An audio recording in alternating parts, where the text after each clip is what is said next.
Babbitt ***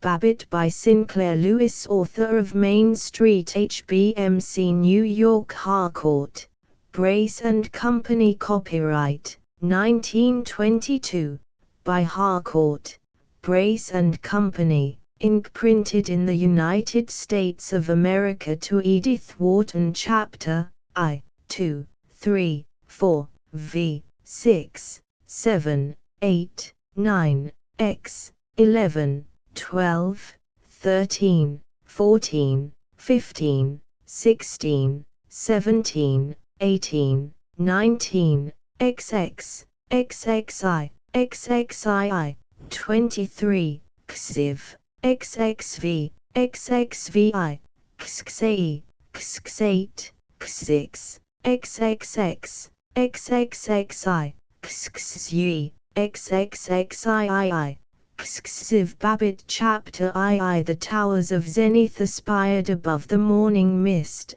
austere towers of steel and cement and limestone, sturdy as cliffs and delicate as silver rods.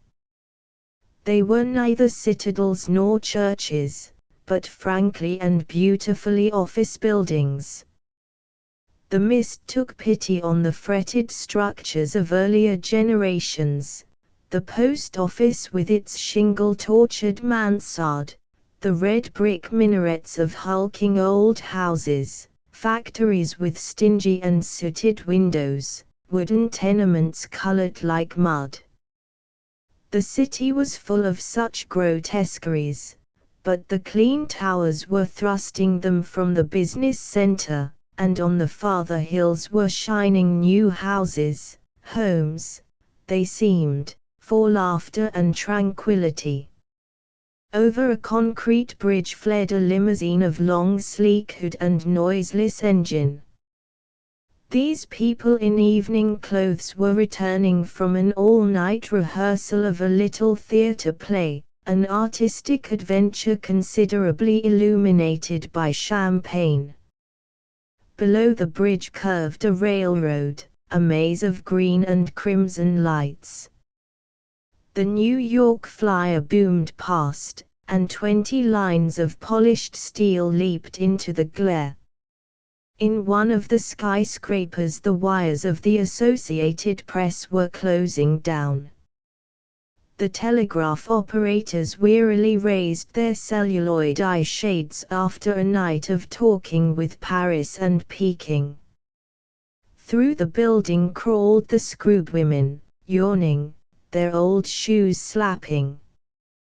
The dawn mist spun away. Queues of men with lunchboxes clumped toward the immensity of new factories, sheets of glass and hollow tile, glittering shops where 5,000 men worked beneath one roof, pouring out the honest wares that would be sold up the Euphrates and across the veldt. The whistles rolled out in greeting, a chorus cheerful as the April dawn, the song of labor in a city built, it seemed, for giants. Too, there was nothing of the giant in the aspect of the man who was beginning to awaken on the sleeping porch of a Dutch colonial house in that residential district of Zenith known as Floral Heights. His name was George F. Babbitt. He was 46 years old now, in April 1920, and he made nothing in particular, neither butter nor shoes nor poetry, but he was nimble in the calling of selling houses for more than people could afford to pay. His large head was pink, his brown hair thin and dry. His face was babyish in slumber, despite his wrinkles and the red spectacle dents on the slopes of his nose. He was not fat, but he was exceedingly well fed. His cheeks were pads, and the unroughened hand which lay helpless upon the khaki-colored blanket was slightly puffy. He seemed prosperous, extremely married and unromantic, and altogether unromantic appeared this sleeping porch, which looked on one sizable elm, 2 respectable grass plots, a cement driveway, and a corrugated iron garage. Yet Babbitt was again dreaming of the fairy child, a dream more romantic than scarlet pagodas by a silver sea. For years the fairy child had come to him. Where others saw but Georgie Babbitt, she discerned gallant youth. She waited for him, in the darkness beyond mysterious groves. When at last he could slip away from the crowded house, he darted to her. His wife, his clamoring friends, sought to follow, but he escaped, the girl fled beside him, and they crouched together on a shadowy hillside. She was so slim, so white, so eager. She cried that he was gay and valiant, that she would wait for him, that they would sail, rumble and bang of the milk truck. Babbitt moaned, turned over, struggled back toward his dream. He could see only her face now, beyond misty waters. The furnace man slammed the basement door. A dog barked in the next yard. As Babbitt sank blissfully into a dim warm tide, the paper carrier went by whistling, and the rolled-up advocate thumped the front door. Babbitt roused, his stomach constricted with alarm. As he relaxed, he was pierced by the familiar and irritating rattle of someone cranking a Ford. Snap-ah, snap-ah, snap-ah. Himself a pious motorist, Babbitt cranked with the unseen driver. With him waited through taut hours for the roar of the starting engine. With him agonized as the roar ceased and again began the infernal patient snap-ah, a round, flat sound, a shivering cold morning sound, a sound infuriating and inescapable. Not till the rising voice of the motor told him that the Ford was moving was he released from the panting tension. He glanced once at his favorite tree, elm twigs against the gold patina of sky, and fumbled for sleep as for a drug. He who had been a boy very credulous of life was no longer greatly interested in the possible and improbable adventures of each new day. He escaped from reality till the alarm clock rang, at 7:20. It was the best of nationally advertised and quantitatively produced alarm clocks, with all modern attachments, including cathedral chime, intermittent alarm, and a phosphorescent dial. Babbitt was proud of being awakened by such a rich device. Socially it was almost as creditable as buying expensive cord tires. He sulkily admitted now that there was no more escape, but he lay and detested the grind of the real estate business, and disliked his family, and disliked himself for disliking them.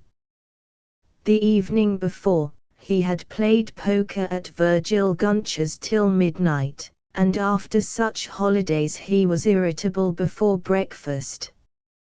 It may have been the tremendous home-brewed beer of the Prohibition era and the cigars to which that beer enticed him. It may have been resentment of return from this fine, bold man whirled to a restricted region of wives and stenographers, and of suggestions not to smoke so much. From the bedroom beside the sleeping porch, his wife's detestably cheerful time to get up, Georgie boy and the itchy sound, the brisk and scratchy sound, of combing hairs out of a stiff brush. He grunted, he dragged his thick legs, in faded baby blue pajamas, from under the khaki blanket. He sat on the edge of the cot, running his fingers through his wild hair, while his plump feet mechanically felt for his slippers. He looked regretfully at the blanket, forever a suggestion to him of freedom and heroism. He had bought it for a camping trip which had never come off. It symbolized gorgeous loafing, gorgeous cursing, virile flannel shirts. He creaked to his feet, groaning at the waves of pain which passed behind his eyeballs. Though he waited for their scorching recurrence, he looked blurrily out at the yard. It delighted him, as always. It was the neat yard of a successful businessman of Zenith. That is, it was perfection, and made him also perfect. He regarded the corrugated iron garage. For the 365th time in a year he reflected, no class to that tin shack. Have to build me a frame garage. But by golly, it's the only thing on the place that isn't up to date. While he stared, he thought of a community garage for his acreage development, Glen Oriole. He stopped puffing and jiggling. His arms were akimbo. His petulant, sleep-swollen face was set in harder lines. He suddenly seemed capable, an official, a man to contrive, to direct, to get things done. On the vigor of his idea he was carried down the hard, clean, unused-looking hall into the bathroom. Though the house was not large, it had, like all houses on Floral Heights, an altogether royal bathroom of porcelain and glazed tile and metal sleek as silver. The towel rack was a rod of clear glass set in nickel. The tub was long enough for a Prussian guard, and above the set bowl was a sensational exhibit of toothbrush holder, shaving brush holder, soap dish, sponge dish, and medicine cabinet, so glittering and so ingenious that they resembled an electrical instrument board. But the Babbitt whose god was modern appliances was not pleased. The air of the bathroom was thick with the smell of a heathen toothpaste. Verona been at it again. 'Stead of sticking to Lilydol, like I've repeatedly asked her, she's gone and gotten some confounded stinkum stuff that makes you sick. The bath mat was wrinkled and the floor was wet. His daughter Verona eccentrically took baths in the morning, now and then. He slipped on the mat, and slid against the tub. He said damn. Furiously he snatched up his tube of shaving cream, furiously he lathered, with a belligerent slapping of the unctuous brush, furiously he raked his plump cheeks with a safety razor. It pulled. The blade was dull. He said, damn, oh, damn it. He hunted through the medicine cabinet for a packet of new razor blades, reflecting, as invariably, be cheaper to buy one of these dinguses and strop your own blades, and when he discovered the packet, behind the round box of bicarbonate of soda, he thought ill of his wife for putting it there and very well of himself for not saying damn. But he did say it, immediately afterward, when with wet and soap-slippery fingers he tried to remove the horrible little envelope and crisp clinging oiled paper from the new blade. Then there was the problem, oft pondered, never solved, of what to do with the old blade, which might imperil the fingers of his young. As usual, he tossed it on top of the medicine cabinet, with a mental note that someday he must remove the 50 or 60 other blades that were also temporarily piled up there. He finished his shaving in a growing testiness increased by his spinning headache and by the emptiness in his stomach. When he was done, his round face smooth and streamy and his eyes stinging from soapy water, he reached for a towel. The family towels were wet, wet and clammy and vile, all of them wet, he found, as he blindly snatched them. His own face towel, his wife's, Verona's, Ted's, Tinker's, and the lone bath towel with the huge welt of initial. Then George F. Babbitt did a dismaying thing. He wiped his face on the guest towel.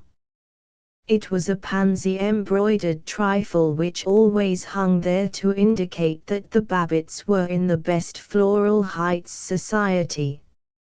No one had ever used it. No guest had ever dared to. Guests secretively took a corner of the nearest regular towel.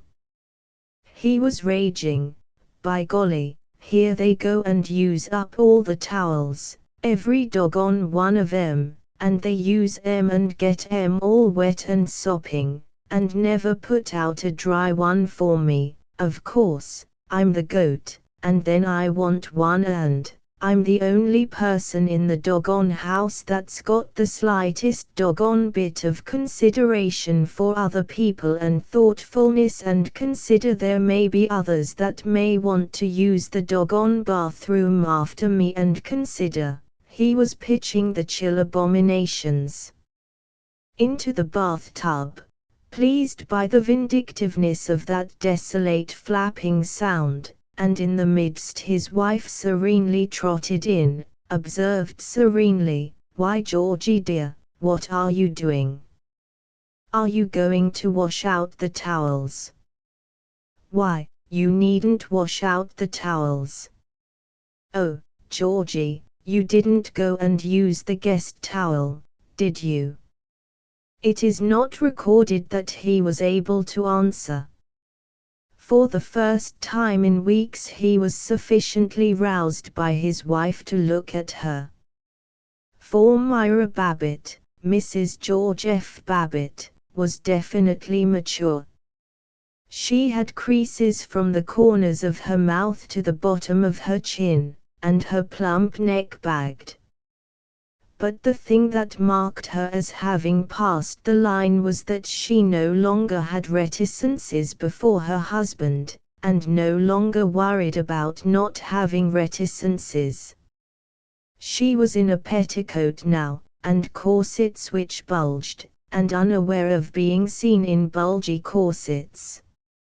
She had become so dully habituated to married life that in her full matronliness she was as sexless as an anemic nun.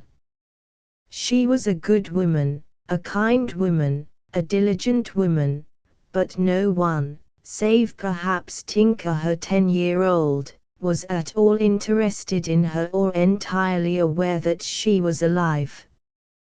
After a rather thorough discussion of all the domestic and social aspects of towels, she apologized to Babbitt for his having an alcoholic headache, and he recovered enough to endure the search for a BVD undershirt which had, he pointed out, malevolently been concealed among his clean pajamas. He was fairly amiable in the conference on the brown suit.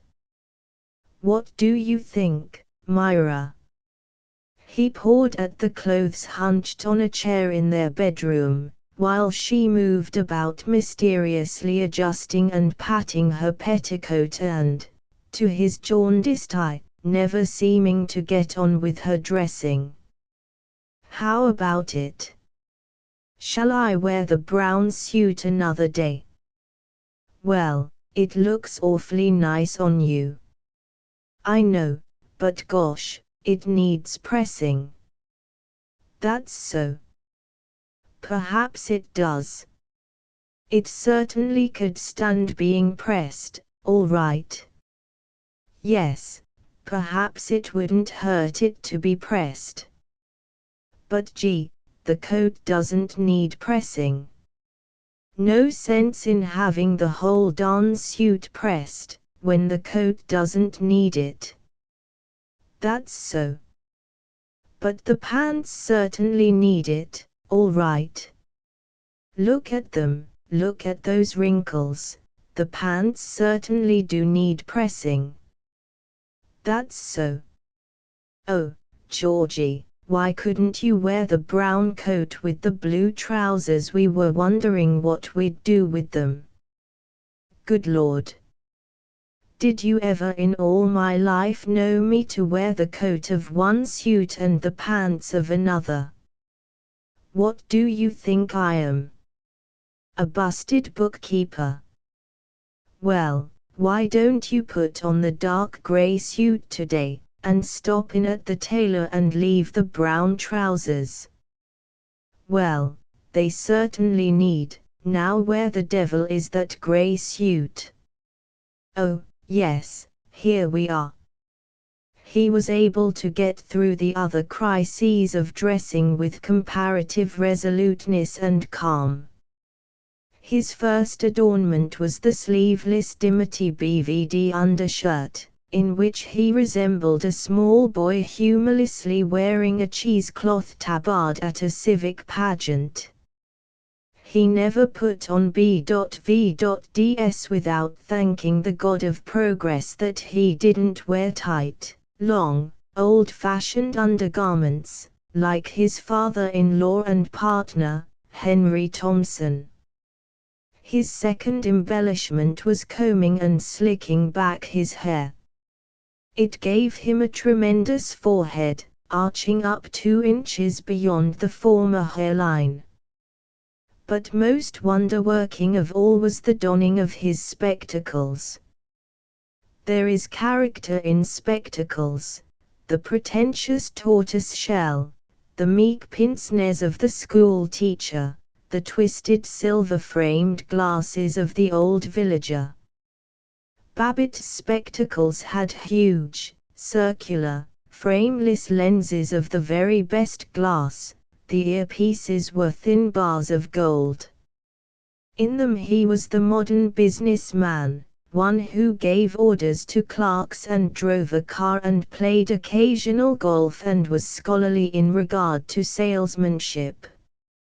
His head suddenly appeared not babyish but weighty, and you noted his heavy, blunt nose, his straight mouth and thick, long upper lip, his chin over fleshy but strong. With respect you beheld him put on the rest of his uniform as a solid citizen. The grey suit was well cut, well made, and completely undistinguished. It was a standard suit. White piping on the V of the vest added a flavour of law and learning. His shoes were black-laced boots, good boots, honest boots, standard boots, extraordinarily uninteresting boots. The only frivolity was in his purple knitted scarf. With considerable comment on the matter to Mrs. Babbitt, who, acrobatically fastening the back of her blouse to her skirt with a safety pin, did not hear a word he said, he chose between the purple scarf and a tapestry effect with stringless brown harps among blown palms, and into it he thrust a snake-head pin with opal eyes. A sensational event was changing from the brown suit to the grey the contents of his pockets. He was earnest about these objects. They were of eternal importance, like baseball or the Republican Party.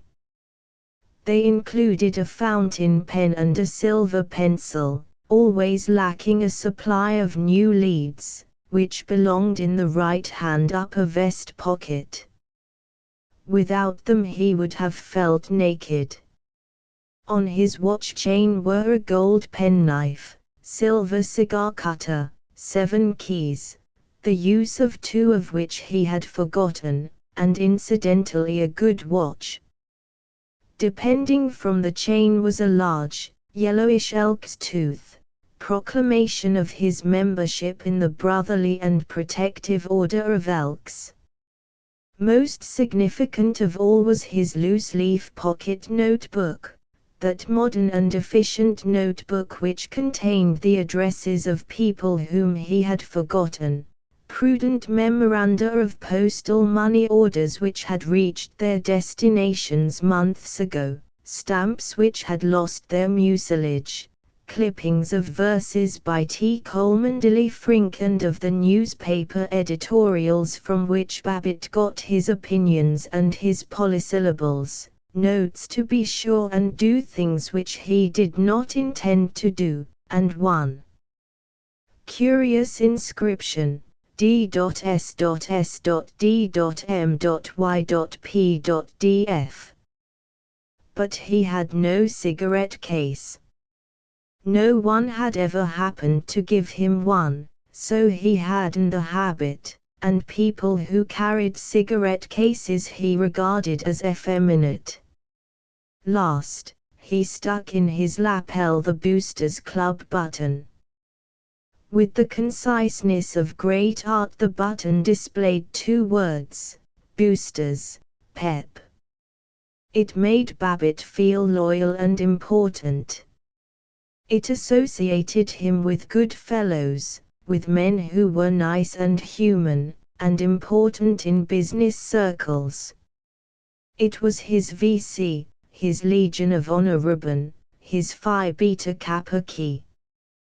With the subtleties of dressing ran other complex worries. "I feel kind of punk this morning," he said. "I think I had too much dinner last evening. You oughtn't to serve those heavy banana fritters. But you asked me to have some." "I know, but, I tell you, when a fellow gets past 40 he has to look after his digestion. There's a lot of fellows that don't take proper care of themselves. I tell you at 40 a man's a fool, or his doctor, I mean, his own doctor. Folks don't give enough attention to this matter of dieting. Now I think, course a man ought to have a good meal after the day's work, but it would be a good thing for both of us if we took lighter lunches. But Georgie, here at home I always do have a light lunch. Mean to imply I make a hog of myself, eating downtown?" "Yes, sure. You'd have a swell time if you had to eat the truck that new steward hands out to us at the athletic club. But I certainly do feel out of sorts, this morning. Funny, got a pain down here on the left side, but no, that wouldn't be appendicitis, would it? Last night, when I was driving over to Vergunch's, I felt a pain in my stomach, too. Right here it was, kind of a sharp shooting pain. Where'd that dime go to? Why don't you serve more prunes at breakfast?" "Of course I eat an apple every evening, an apple a day keeps the doctor away, but still, you ought to have more prunes, and not all these fancy doodads. The last time I had prunes you didn't eat them." "Well, I didn't feel like eating 'em, I suppose.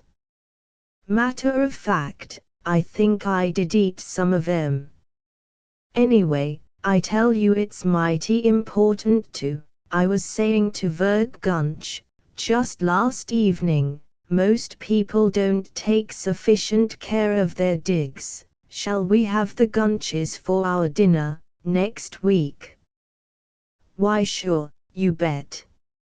Now see here, George, I want you to put on your nice dinner jacket that evening. Rats. The rest of them won't want to dress. Of course they will. You remember when you didn't dress for the Littlefields' supper party, and all the rest did, and how embarrassed you were? Embarrassed, hell. I wasn't embarrassed.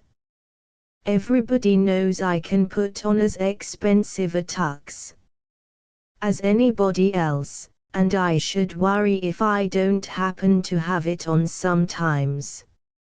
All a darn nuisance, anyway. All right for a woman that stays around the house all the time, but when a fellow's worked like the dickens all day, he doesn't want to go and hustle his head off getting into the soup and fish for a lot of folks that he's seen in just regular ordinary clothes that same day. You know you enjoy being seen in one. The other evening you admitted you were glad I'd insisted on your dressing. You said you felt a lot better for it. And oh, Georgie, I do wish you wouldn't say tux. It's dinner jacket. Rats, what's the odds? Well, it's what all the nice folks say. Suppose Lucille McKelvey heard you calling it a tux. Well, that's all right now. Lucille McKelvey can't pull anything on me. Her folks are common as mud, even if her husband and her dad are millionaires. I suppose you're trying to rub in your exalted social position. Well, let me tell you that your revered paternal ancestor, Henry T., doesn't even call it a tux. He calls it a bobtail jacket for a ringtail monkey, and you couldn't get him into one unless you chloroformed him. Now don't be horrid, George. Well, I don't want to be horrid, but Lord, you're getting as fussy as Verona. Ever since she got out of college she's been too rambunctious to live with, doesn't know what she wants. Well, I know what she wants. All she wants is to marry a millionaire, and live in Europe, and hold some preacher's hand, and simultaneously at the same time stay right here in Zenith and be some blooming kind of a socialist agitator or boss charity worker or some damn thing. Lord, and Ted is just as bad. He wants to go to college, and he doesn't want to go to college. Only one of the three that knows her own mind is Tinker. Simply can't understand how I ever came to have a pair of shilly-shallying children like Roan and Ted. I may not be any Rockefeller or James J. Shakespeare, but I certainly do know my own mind, and I do keep right on plugging along in the office. And do you know the latest? Far as I can figure out, Ted's new bee is he'd like to be a movie actor, and here I've told him 100 times, if he'll go to college and law school and make good, I'll set him up in business. And Verona just exactly as bad. Doesn't know what she wants. Well, come on. Aren't you ready yet? The girl rang the bell 3 minutes ago. Before he followed his wife, Babbitt stood at the westernmost window of their room. This residential settlement, Floral Heights, was on a rise, and though the center of the city was 3 miles away, Zenith had between 300,000 and 400,000 inhabitants now. He could see the top of the Second National Tower, an Indiana limestone building of 35 stories. Its shining walls rose against April sky to a simple cornice like a streak of white fire. Integrity was in the tower, and decision. It bore its strength lightly as a tall soldier. As Babbitt stared, the nervousness was soothed from his face, his slack chin lifted in reverence. All he articulated was "That's one lovely sight," but he was inspired by the rhythm of the city, his love of it renewed. He beheld the tower as a temple spire of the religion of business, a faith passionate, exalted, surpassing common men, and as he clumped down to breakfast he whistled the ballad "Oh, by G, by gosh, by jingo," as though it were a hymn melancholy and noble. Chapter 2 I relieved of Babbitt's bumbling and the soft grunts with which his wife expressed the sympathy she was too experienced to feel and much too experienced not to show, their bedroom settled instantly into impersonality. It gave on the sleeping porch. It served both of them as dressing room, and on the coldest nights Babbitt luxuriously gave up the duty of being manly and retreated to the bed inside, to curl his toes in the warmth and laugh at the January gale. The room displayed a modest and pleasant color scheme, after one of the best standard designs of the decorator who did the interiors for most of the speculative builders' houses in Zenith. The walls were gray, the woodwork white, the rug a serene blue, and very much like mahogany was the furniture, the bureau with its great clear mirror, Mrs. Babbitt's dressing table with toilet articles of almost solid silver, the plain twin beds, between them a small table holding a standard electric bedside lamp, a glass for water, and a standard bedside book with colored illustrations. What particular book it was cannot be ascertained, since no one had ever opened it. The mattresses were firm but not hard, triumphant modern mattresses which had cost a great deal of money. The hot water radiator was of exactly the proper scientific surface for the cubic contents of the room. The windows were large and easily opened, with the best catches and cords, and Holland roller shades guaranteed not to crack. It was a masterpiece among bedrooms, right out of cheerful modern houses for medium incomes. Only it had nothing to do with the Babbitts, nor with anyone else. If people had ever lived and loved here, read thrillers at midnight and lain in beautiful indolence on a Sunday morning, there were no signs of it. It had the air of being a very good room in a very good hotel. One expected the chambermaid to come in and make it ready for people who would stay but one night, go without looking back, and never think of it again. Every second house in Floral Heights had a bedroom precisely like this. The Babbitts' house was 5 years old. It was all as competent and glossy as this bedroom. It had the best of taste, the best of inexpensive rugs, a simple and laudable architecture, and the latest conveniences. Throughout, electricity took the place of candles and slatternly hearth fires. Along the bedroom baseboard were 3 plugs for electric lamps, concealed by little brass doors. In the halls were plugs for the vacuum cleaner, and in the living room plugs for the piano lamp, for the electric fan. The trim dining room, with its admirable oak buffet, its leaded glass cupboard, its creamy plaster walls, its modest scene of a salmon expiring upon a pile of oysters, had plugs which supplied the electric percolator and the electric toaster.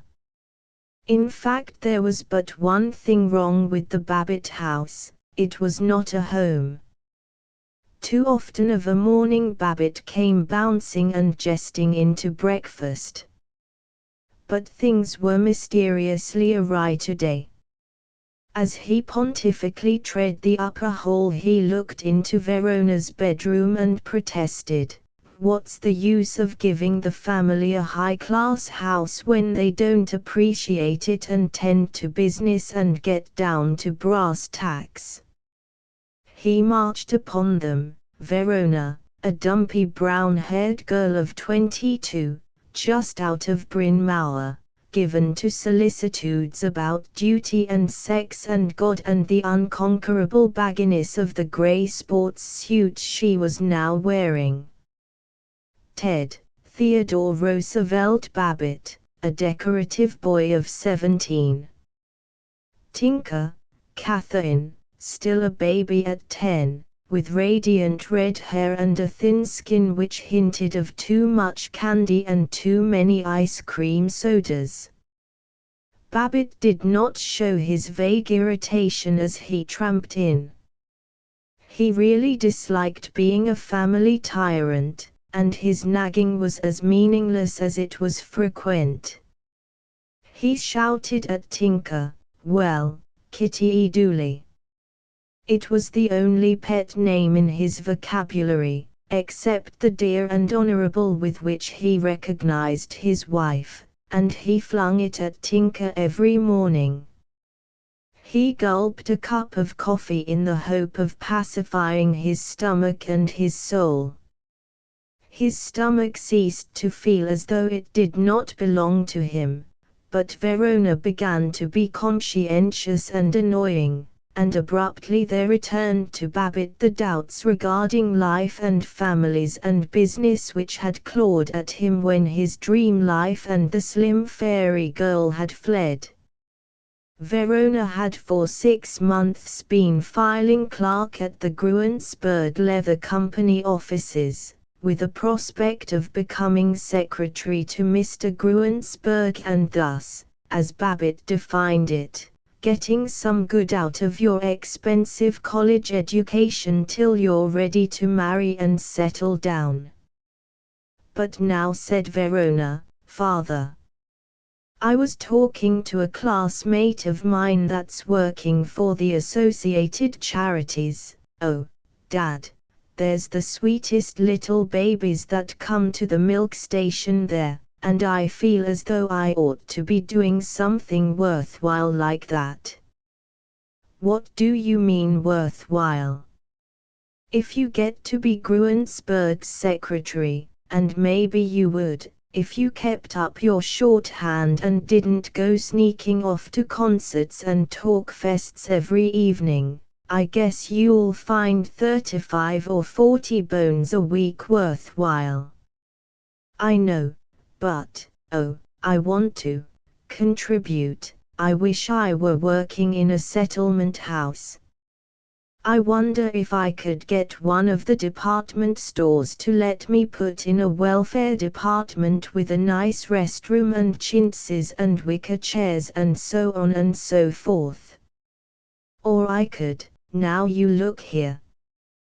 The first thing you got to understand is that all this uplift and flip-flop and settlement work and recreation is nothing in God's world but the entering wedge for socialism. The sooner a man learns he isn't going to be coddled, and he needn't expect a lot of free grub and, all these free classes and flip-flop and doodads for his kids unless he earns why, the sooner he'll get on the job and produce.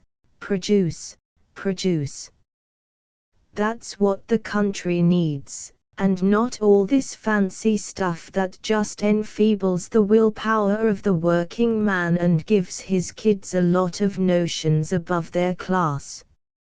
And you, if you'd tend to business instead of fooling and fussing, all the time. When I was a young man I made up my mind what I wanted to do, and stuck to it through thick and thin, and that's why I'm where I am today, and, Myra, What do you let the girl chop the toast up into these dinky little chunks for? Can't get your fist onto 'em. Half cold, anyway. Ted Babbitt, Jr. in the Great East Side High School, had been making hiccup-like sounds of interruption. He blurted now, "Say, Roan, you going to Verona World?" "Ted, will you kindly not interrupt us when we're talking about serious matters?" "Or punk," said Ted judicially.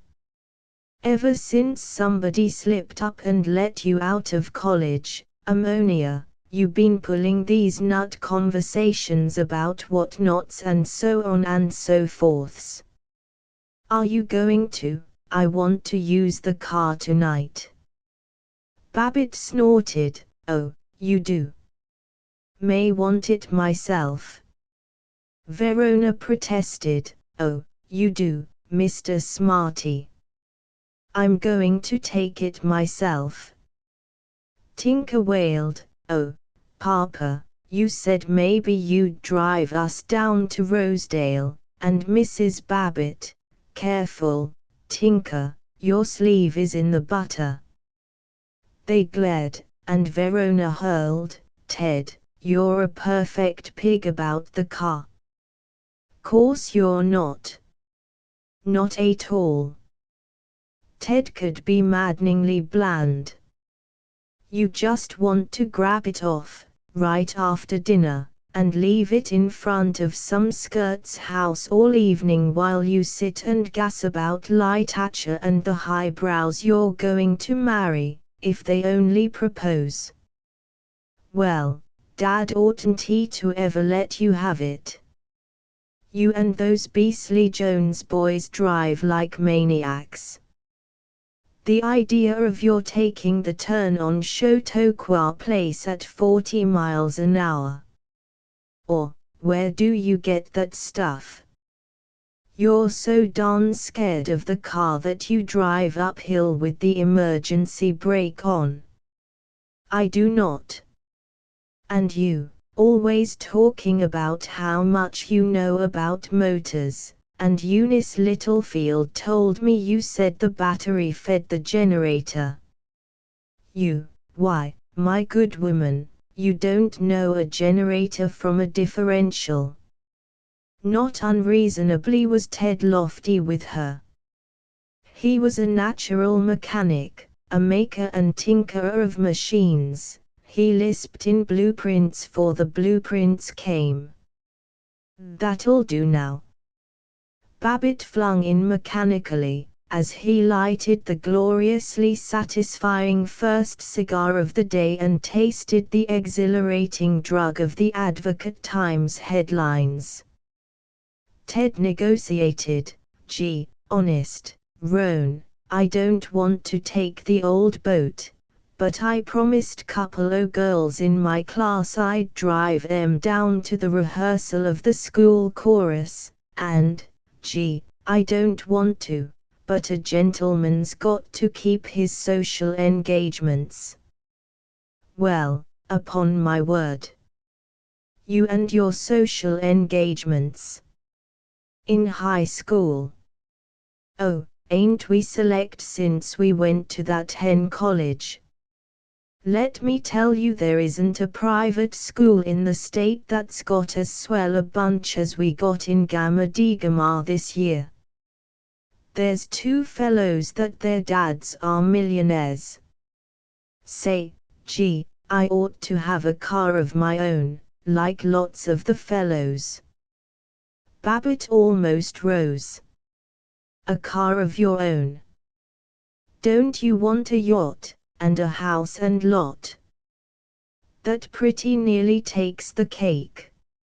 A boy that can't pass his Latin examinations, like any other boy ought to, and he expects me to give him a motor car, and I suppose a chauffeur, and an aeroplane maybe, as a reward for the hard work he puts in going to the movies with Eunice Littlefield. Well, when you see me giving you, somewhat later, after diplomacies, Ted persuaded Verona to admit that she was merely going to the armory, that evening, to see the dog and cat show. She was then, Ted planned, to park the car in front of the candy store across from the armory and he would pick it up. There were masterly arrangements regarding leaving the key, and having the gasoline tank filled, and passionately, devotees of the great God motor, they hymned the patch on the spare inner tube, and the lost jack handle. Their truce dissolving, Ted observed that her friends were a scream of a bunch, stuck-up Gabby four-flushers. His friends, she indicated, were disgusting imitation sports, and horrid little shrieking ignorant girls. Further, it's disgusting of you to smoke cigarettes, and so on and so forth, and those clothes you've got on this morning, they are too utterly ridiculous, honestly, simply disgusting. Ted balanced over to the low-beveled mirror in the buffet, regarded his charms, and smirked. His suit, the latest thing in old Eli togs, was skin-tight, with skimpy trousers to the tops of his glaring tan boots, a chorus man waistline, pattern of an agitated check, and across the back a belt which belted nothing. His scarf was an enormous black silk wad. His flaxen hair was ice smooth, pasted back without parting. When he went to school he would add a cap with a long visor like a shovel blade. Proudest of all was his waistcoat, saved for, begged for, plotted for, a real fancy vest of fawn with polka dots of a decayed red, the points astoundingly long. On the lower edge of it he wore a high school button, a class button, and a fraternity pin. And none of it mattered. He was supple and swift and flushed, his eyes, which he believed to be cynical, were candidly eager. But he was not over-gentle. He waved his hand at poor dumpy Verona and drawled, "Yes, I guess we're pretty ridiculous and disgusticulous, and I rather guess our new necktie is some smear." Babbitt barked, "It is. And while you're admiring yourself, let me tell you it might add to your manly beauty if you wiped some of that egg off your mouth." Verona giggled, momentary victor in the greatest of great wars, which is the family war. Ted looked at her hopelessly, then shrieked at Tinker, "For the love o' Pete, quit pouring the whole sugar bowl on your corn flakes." When Verona and Ted were gone and Tinker upstairs, Babbitt groaned to his wife, "Nice family, I must say. I don't pretend to be any BA lamb, and maybe I'm a little cross-grained at breakfast sometimes, but the way they go on jabbering, I simply can't stand it. I swear, I feel like going off someplace where I can get a little peace. I do think after a man's spent his lifetime trying to give his kids a chance and a decent education, it's pretty discouraging to hear them all the time scrapping like a bunch of hyenas and never, curious, here in the paper it says, never silent for one mom. Seen the morning paper yet?" "No, dear." In 23 years of married life, Mrs. Babbitt had seen the paper before her husband just 67 times. Lots of news. Terrible big tornado in the south. Hard luck, all right. But this, say, this is corking. beginning of the end for those fellows. New York Assembly has passed some bills that ought to completely outlaw the socialists. And there's an elevator runners strike in New York and a lot of college boys are taking their places. That's the stuff. And a mass meeting in Birmingham's demanded that this Mick agitator, this fellow de Valera, be deported. Dead right, by golly. All these agitators paid with German gold anyway. And we got no business interfering with the Irish or any other foreign government. Keep our hands strictly off. And there's another well-authenticated rumor from Russia that Lenin is dead. That's fine. It's beyond me why we don't just step in there and kick those Bolshevik cusses out. That's so, said Mrs. Babbitt. And it says here a fellow was inaugurated mayor in overalls, a preacher, too.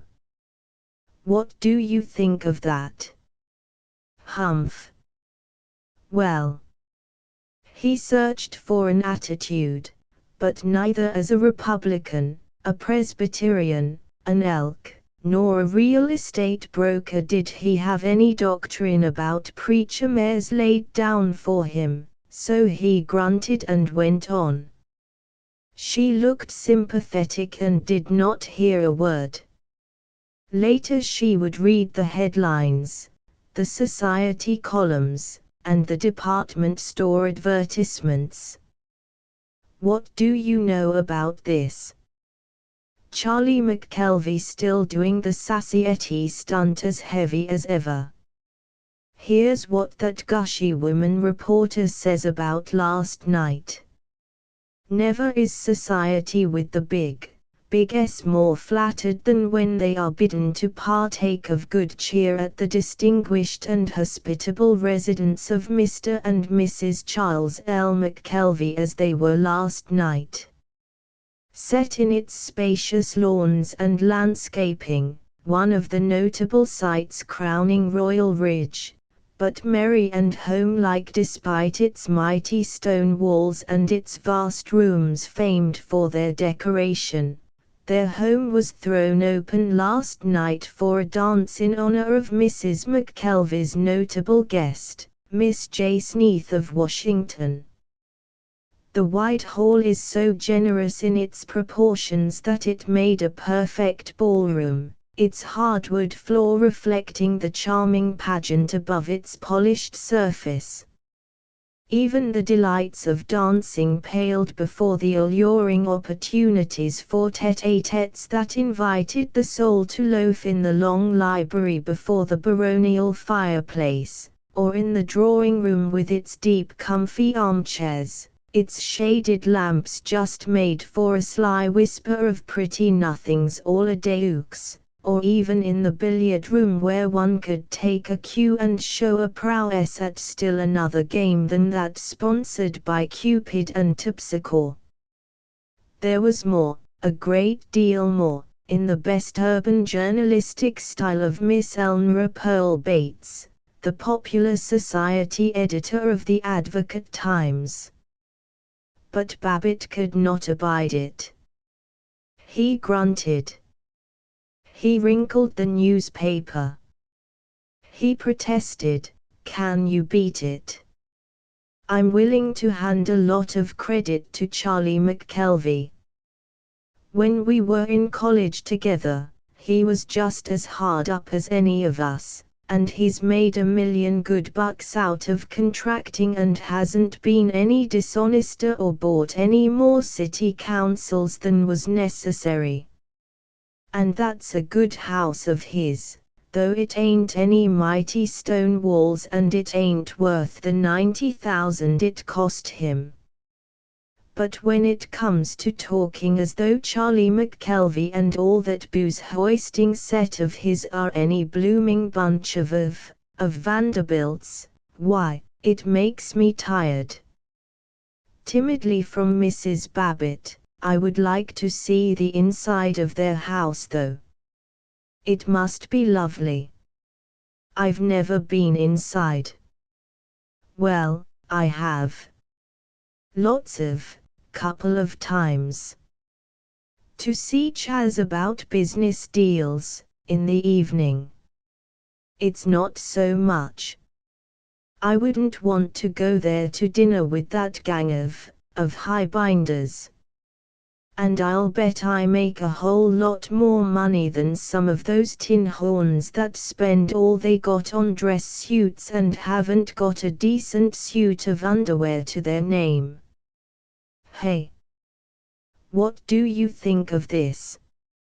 Mrs. Babbitt was strangely unmoved by the tidings from the real estate and building column of the Advocate-Times. Ashtabula Street 496, J.K. Dawson to Thomas Mullaly, the 17th of April, 15.7 112.2, MTG. $4,000. NOM. And this morning Babbitt was too disquieted to entertain her with items from mechanics' liens, mortgages recorded, and contracts awarded. He rose. As he looked at her, his eyebrows seemed shaggier than usual. Suddenly, yes, maybe, kind of shame to not keep in touch with folks like the McKelveys. We might try inviting them to dinner, some evening. Oh, thunder, let's not waste our good time thinking about em. Our little bunch has a lot liver times than all those plutes. Just compare a real human like you with these neurotic birds like Lucille McKelvey, all highbrow talk and dressed up like a plush horse. You're a great old girl, Honorable. He covered his betrayal of softness with a complaining, "Say, don't let Tinker go and eat any more of that poison nut fudge. For heaven's sake, try to keep her from ruining her digestion. I tell you, most folks don't appreciate how important it is to have a good digestion and regular habits. Be back 'bout usual time, I guess." He kissed her. He didn't quite kiss her. He laid unmoving lips against her unflushing cheek. He hurried out to the garage, muttering, "Lord, what a family. And now Myra is going to get pathetic on me because we don't train with this millionaire outfit. Oh, Lord. Sometimes I'd like to quit the whole game. And the office worry and detail just as bad. And I act cranky and, I don't mean to, but I get so darn tired." Chapter 3. I to George F. Babbitt. As to most prosperous citizens of Zenith, his motor car was poetry and tragedy, love and heroism.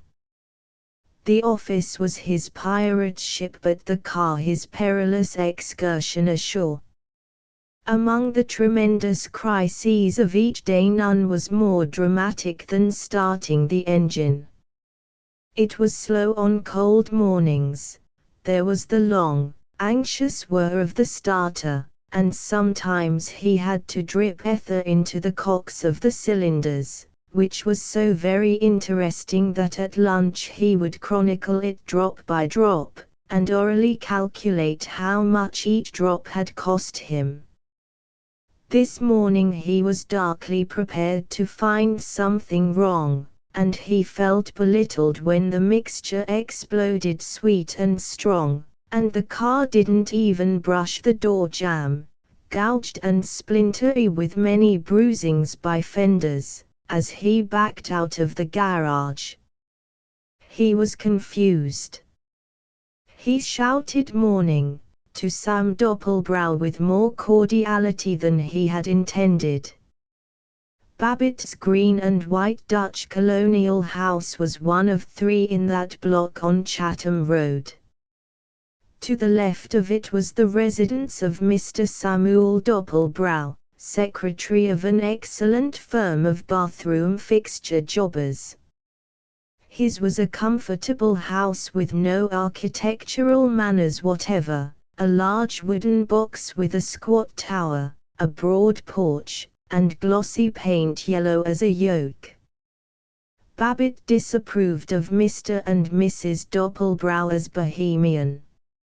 From their house came midnight music and obscene laughter. There were neighborhood rumors of bootlegged whiskey and fast motor rides. They furnished Babbitt with many happy evenings of discussion, during which he announced firmly, "I'm not straight-laced, and I don't mind seeing a fellow throw in a drink once in a while. But when it comes to deliberately trying to get away with a lot of hell-raising all the while like the Doppelbraus do, it's too rich for my blood." On the other side of Babbitt lived Howard Littlefield, Ph.D., in a strictly modern house whereof the lower part was dark red tapestry brick, with a leaded oriel, the upper part of pale stucco like spattered clay, and the roof red-tiled.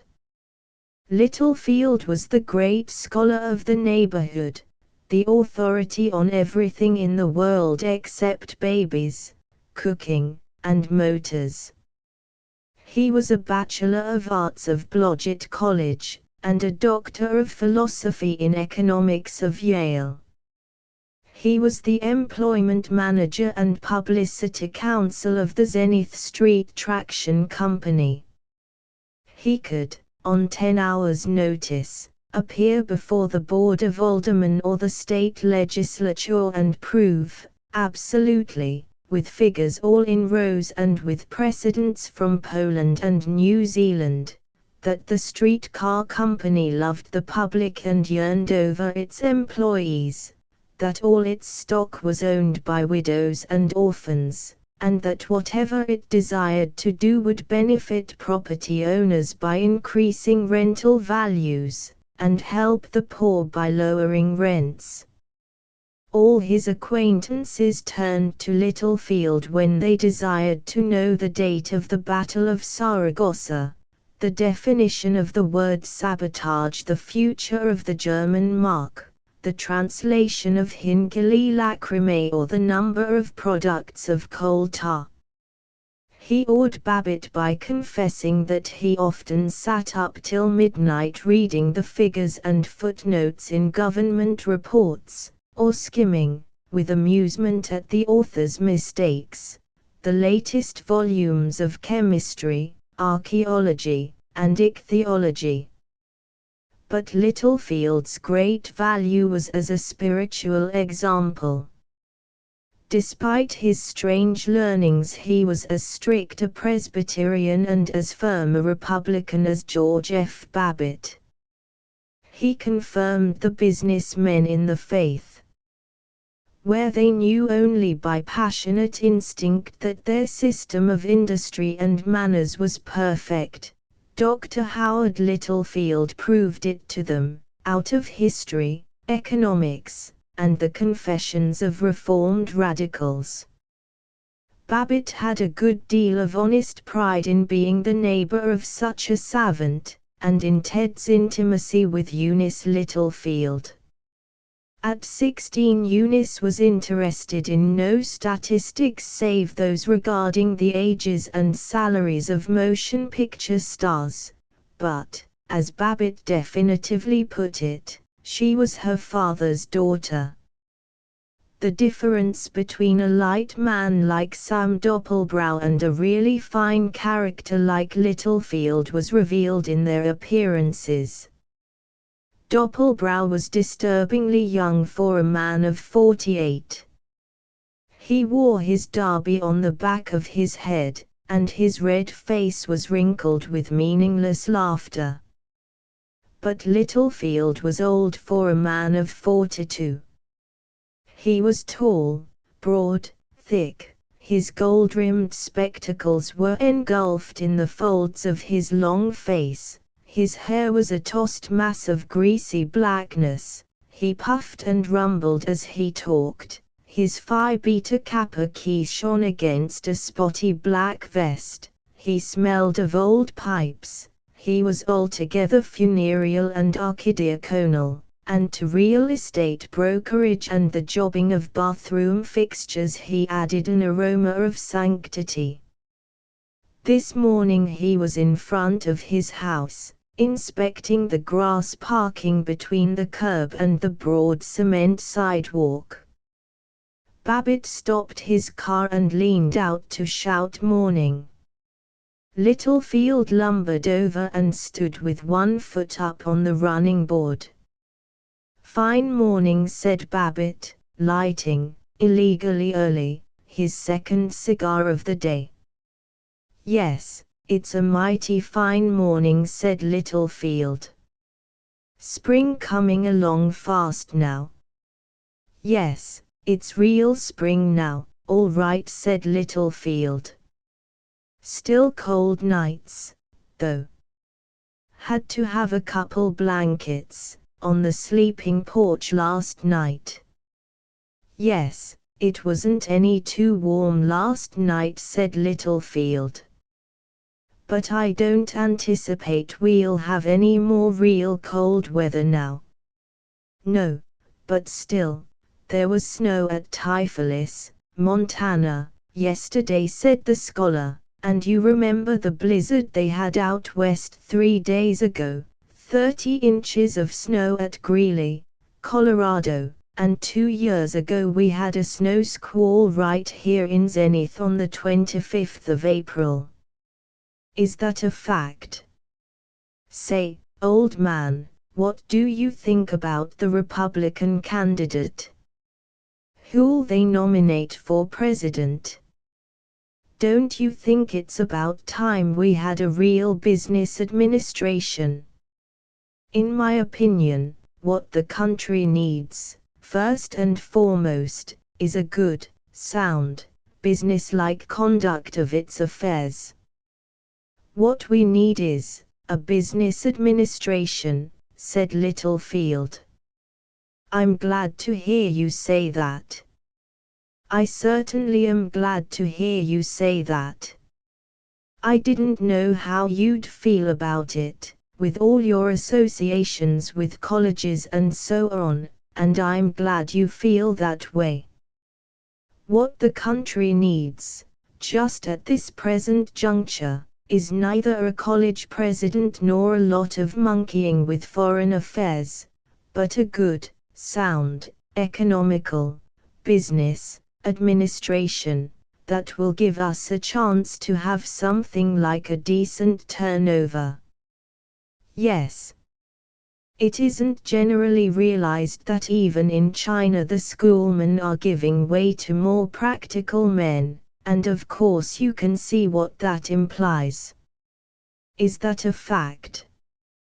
Well, breathed Babbitt, feeling much calmer, and much happier about the way things were going in the world. Well, it's been nice to stop and parlez-vous a second. Guess I'll have to get down to the office now and sting a few clients. Well, so long, old man. See you tonight. So long. Too, they had lay-bought, these solid citizens. 20 years before, the hill on which Floral Heights was spread, with its bright roofs and immaculate turf and amazing comfort, had been a wilderness of rank second-growth elms and oaks and maples. Along the precise streets were still a few wooded vacant lots, and the fragment of an old orchard. It was brilliant today. The apple boughs were lit with fresh leaves like torches of green fire. The first white of cherry blossoms flickered down a gully, and robins clamored. Babbitt sniffed the earth, chuckled at the hysteric robins as he would have chuckled at kittens or at a comic movie. He was, to the eye, the perfect office-going executive, a well-fed man in a correct brown soft hat and frameless spectacles, smoking a large cigar, driving a good motor along a semi-suburban parkway. But in him was some genius of authentic love for his neighborhood, his city, his clan. The winter was over. The time was come for the building, the visible growth, which to him was glory. He lost his dawn depression. He was ruddily cheerful when he stopped on Smith Street to leave the brown trousers, and to have the gasoline tank filled. The familiarity of the rite fortified him. The sight of the tall red iron gasoline pump, the hollow tile and terracotta garage, the window full of the most agreeable accessories, shiny casings, spark plugs with immaculate porcelain jackets, tire chains of gold and silver. He was flattered by the friendliness with which Sylvester Moon, dirtiest and most skilled of motor mechanics, came out to serve him. "Morning, Mr. Babbitt," said Moon, and Babbitt felt himself a person of importance, one whose name even busy garagemen remembered, not one of these cheap sports flying around in flivvers. He admired the ingenuity of the automatic dial, clicking off gallon by gallon, admired the smartness of the sign, a fill-in time saves getting stuck, gas today 31 cents, admired the rhythmic gurgle of the gasoline as it flowed into the tank, and the mechanical regularity with which Moon turned the handle. "How much we taking today?" asked Moon, in a manner which combined the independence of the great specialist, the friendliness of a familiar gossip, and respect for a man of weight in the community, like George F. Babbitt. "Fill her up." "Who you rootin' for Republican candidate, Mr. Babbitt?"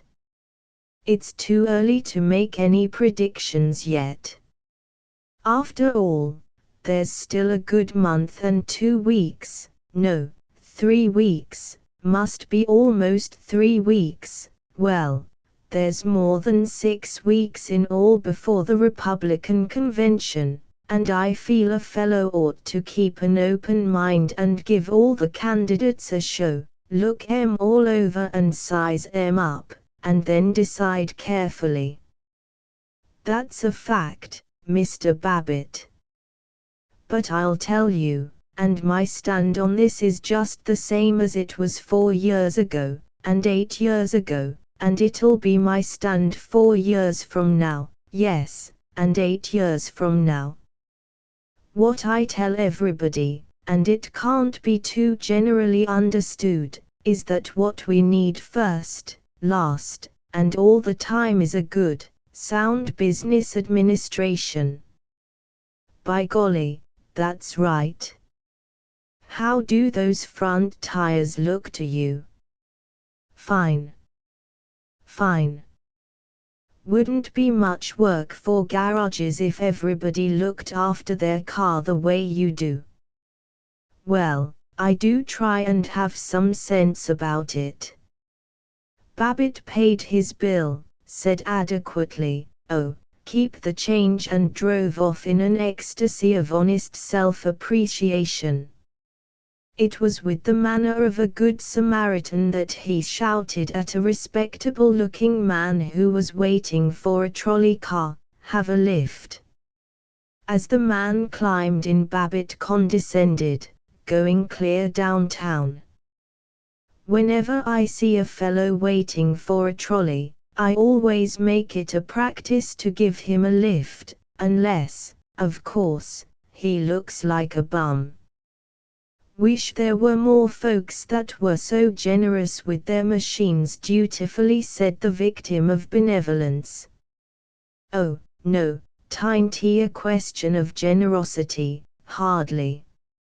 Fact, I always feel, I was saying to my son just the other night, it's a fellow's duty to share the good things of this world with his neighbors, and it gets my goat when a fellow gets stuck on himself and goes around tooting his horn merely because he's charitable. The victim seemed unable to find the right answer. Babbitt boomed on. Pretty punk service the company giving us on these Carlins.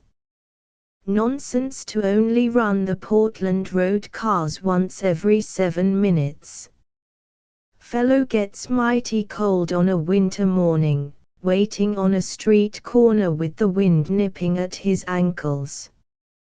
That's right. The street car company don't care a damn what kind of a deal they give us. Something ought to happen to em. Babbitt was alarmed. But still, of course it won't do to just keep knocking the traction company and not realize the difficulties they are operating under, like these cranks that want municipal ownership. The way these workmen hold up the company for high wages is simply a crime. And of course the burden falls on you and me that have to pay a 7-cent fare. Fact, there's remarkable service on all their lines, considering. Well, uneasily. Darn fine morning, Babbitt explained. Spring coming along fast. Yes, it's real spring now. The victim had no originality, no wit, and Babbitt fell into a great silence and devoted himself to the game of beating trolley cars to the corner, a spurt, a tail chase, nervous speeding between the huge yellow side of the trolley and the jagged row of parked motors, shooting past just as the trolley stopped, a rare game and valiant. And all the while he was conscious of the loveliness of Zenith. For weeks together he noticed nothing but clients and the vexing to rent signs of rival brokers. Today, in mysterious malaise, he raged or rejoiced with equal nervous swiftness, and today the light of spring was so winsome that he lifted his head and saw. He admired each district along his familiar route to the office, the bungalows and shrubs and winding irregular driveways of Floral Heights. The one-story shops on Smith Street, a glare of plate glass and new yellow brick, groceries and laundries and drug stores to supply the more immediate needs of East Side housewives. The market gardens in Dutch Hollow, their shanties patched with corrugated iron and stolen doors. Billboards with crimson goddesses 9 feet tall advertising cinema films, pipe tobacco, and talcum powder. The old mansions along 9th Street SE, like aged dandies in filthy linen, wooden castles turned into boarding houses, with muddy walks and rusty hedges, jostled by fast intruding garages, cheap apartment houses, and fruit stands conducted by bland, sleek Athenians. Across the belt of railroad tracks, factories with high-perched water tanks and tall stacks, factories producing condensed milk, paper boxes, lighting fixtures, motor cars. Then the business center, the thickening darting traffic, the crammed trolleys unloading, and high doorways of marble and polished granite. It was big, and Babbitt respected bigness in anything, in mountains, jewels, muscles, wealth, or words. He was, for a spring-enchanted moment, the lyric and almost unselfish lover of Zenith. He thought of the outlying factory suburbs, of the Shalusa River with its strangely eroded banks, of the orchard-dappled Tonawanda Hills to the north, and all the fat dairy land and big barns and comfortable herds. As he dropped his passenger he cried, "Gosh, I feel pretty good this morning." 3 epochal as starting the car was the drama of parking it before he entered his office. As he turned from Oberlin Avenue round the corner into 3rd Street NE, he peered ahead for a space in the line of parked cars. He angrily just missed a space as a rival driver slid into it. Ahead, another car was leaving the curb, and Babbitt slowed up, holding out his hand to the cars pressing on him from behind, agitatedly motioning an old woman to go ahead, avoiding a truck which bore down on him from one side. With front wheels nicking the wrought steel bumper of the car in front, he stopped, feverishly cramped his steering wheel, slid back into the vacant space and, with 18 inches of room, maneuvered to bring the car level with the curb. It was a virile adventure masterfully executed. With satisfaction he locked a thief-proof steel wedge on the front wheel, and crossed the street to his real estate office on the ground floor of the Reeves Building. The Reeves Building was as fireproof as a rock and as efficient as a typewriter, 14 stories of yellow-pressed brick, with clean, upright, unornamented lines. It was filled with the offices of lawyers, doctors, agents for machinery, for emery wheels, for wire fencing, for mining stock.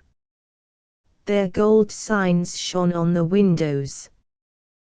The entrance was too modern to be flamboyant with pillars. It was quiet, shrewd, neat. Along the 3rd Street side were a Western Union telegraph office, the Blue Delft candy shop, Shotwell's stationery shop, and the Babbitt Thompson Realty Company. Babbitt could have entered his office from the street, as customers did, but it made him feel an insider to go through the corridor of the building and enter by the back door. Thus he was greeted by the villagers. The little unknown people who inhabited the Reeves Building corridors, elevator runners, starter, engineers, superintendent, and the doubtful-looking lame man who conducted the news and cigar stand, were in no way city-dwellers. They were rustics, living in a constricted valley, interested only in one another and in the building. Their main street was the entrance hall, with its stone floor, severe marble ceiling, and the inner windows of the shops.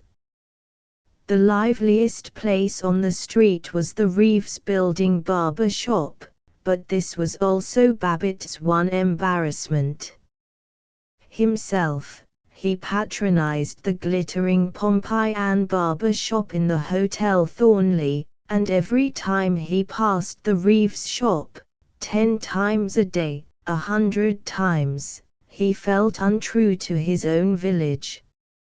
Now, as one of the squirearchy, greeted with honorable salutations by the villagers, he marched into his office, and peace and dignity were upon him, and the morning's dissonances all unheard. They were heard again, immediately.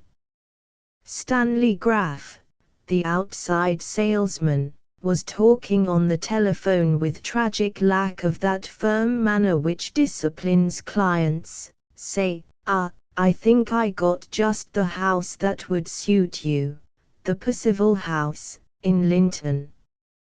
Oh, you've seen it. Well, how'd it strike you? Ha! Oh, irresolutely, oh, I see. As Babbitt marched into his private room, a coupe with semi-partition of oak and frosted glass, at the back of the office, he reflected how hard it was to find employees who had his own faith that he was going to make sales. There were 9 members of the staff, besides Babbitt and his partner and father-in-law, Henry Thompson, who rarely came to the office.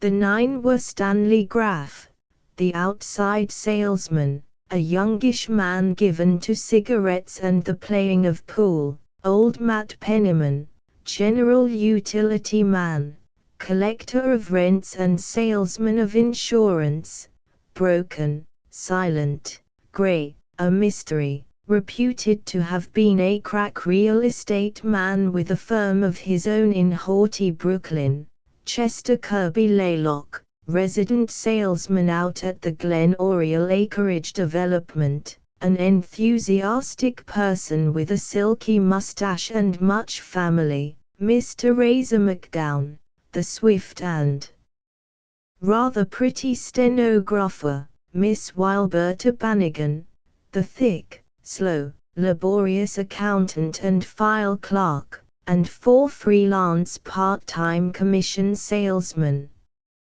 As he looked from his own cage into the main room, Babbitt mourned, "McGowan's a good stenog, smart's a whip, but Stan Graff and all those bums." The zest of the spring morning was smothered in the stale office air. Normally he admired the office, with a pleased surprise that he should have created this lovely thing. Normally he was stimulated by the clean newness of it and the air of bustle, but today it seemed flat, the tiled floor, like a bathroom, the ochre-colored metal ceiling, the faded maps on the hard plaster walls, the chairs of varnished pale oak, the desks and filing cabinets of steel painted in olive drab. It was a vault, a steel chapel where loafing and laughter were raw sin. He hadn't even any satisfaction in the new water cooler. And it was the very best of water coolers, up to date, scientific, and right thinking. It had cost a great deal of money, in itself a virtue. It possessed a non-conducting fiber ice container, a porcelain water jar, guaranteed hygienic, a dripless non-clogging sanitary faucet, and machine-painted decorations in 2 tones of gold. He looked down the relentless stretch of tiled floor at the water cooler, and assured himself that no tenant of the Reeves building had a more expensive one, but he could not recapture the feeling of social superiority it had given him. He astoundingly grunted, "I'd like to beat it off to the woods right now. And loaf all day. And go to Gunch's again tonight, and play poker, and cuss as much as I feel like, and drink 109,000 bottles of beer." He sighed, he read through his mail, he shouted "McGowan," which meant Miss McGowan, and began to dictate. This was his own version of his first letter. "Omar Gribble, send it to his office, Miss McGowan, yours of 20th to hand," and in reply would say, "Look here, Gribble, I'm awfully afraid if we go on shilly-shallying like this we'll just naturally lose the Allen sale. I had Allen up on carpet day before yesterday and got right down to cases and think I can assure you, no, change that. All my experience indicates he is all right, means to do business." Looked into his financial record, which is fine. That sentence seems to be a little balled up, Miss McGowan. Make a couple sentences out of it if you have to. Period. New paragraph. He is perfectly willing to prorate the special assessment and strikes me, I'm dead sure there will be no difficulty in getting him to pay for title insurance, so now for heaven's sake let's get busy. No, make that. So now let's go to it and get down. No, that's enough. You can tie those sentences up a little better when you type Miss McGowan, yours sincerely, etc. This is the version of his letter which he received, typed, from Miss McGowan that afternoon. Babbitt Thompson Realty Co. Homes for Folks Reeves Building, Oberlin Avenue and 3D Street, Nes Enithomar Gribble, Esquire, 576 North American Building, Zenith. Dear Mr. Gribble, your letter of the 20th to hand. I must say I'm awfully afraid that if we go on shilly-shallying like this we'll just naturally lose the Allen sale. I had Allen up on the carpet day before yesterday, and got right down to cases. All my experience indicates that he means to do business. I have also looked into his financial record, which is fine. He is perfectly willing to prorate the special assessment and there will be no difficulty in getting him to pay for title insurance. So let's go. Yours sincerely, as he read and signed it, in his correct flowing business college hand. Babbitt reflected, now that's a good, strong letter, and clears a bell. Now what the, I never told McGowan to make a third paragraph there. Wish she'd quit trying to improve on my dictation. But what I can't understand is, why can't Stan Graff or Chit Laylock write a letter like that? With punch. With a kick. The most important thing he dictated that morning was the fortnightly form letter, to be mimeographed and sent out to 1,000 prospects. It was diligently imitative of the best literary models of the day, of heart-to-heart talk advertisements, sales-pulling letters, discourses on the development of willpower and hand-shaking house organs, as richly poured forth by the new school of poets of business.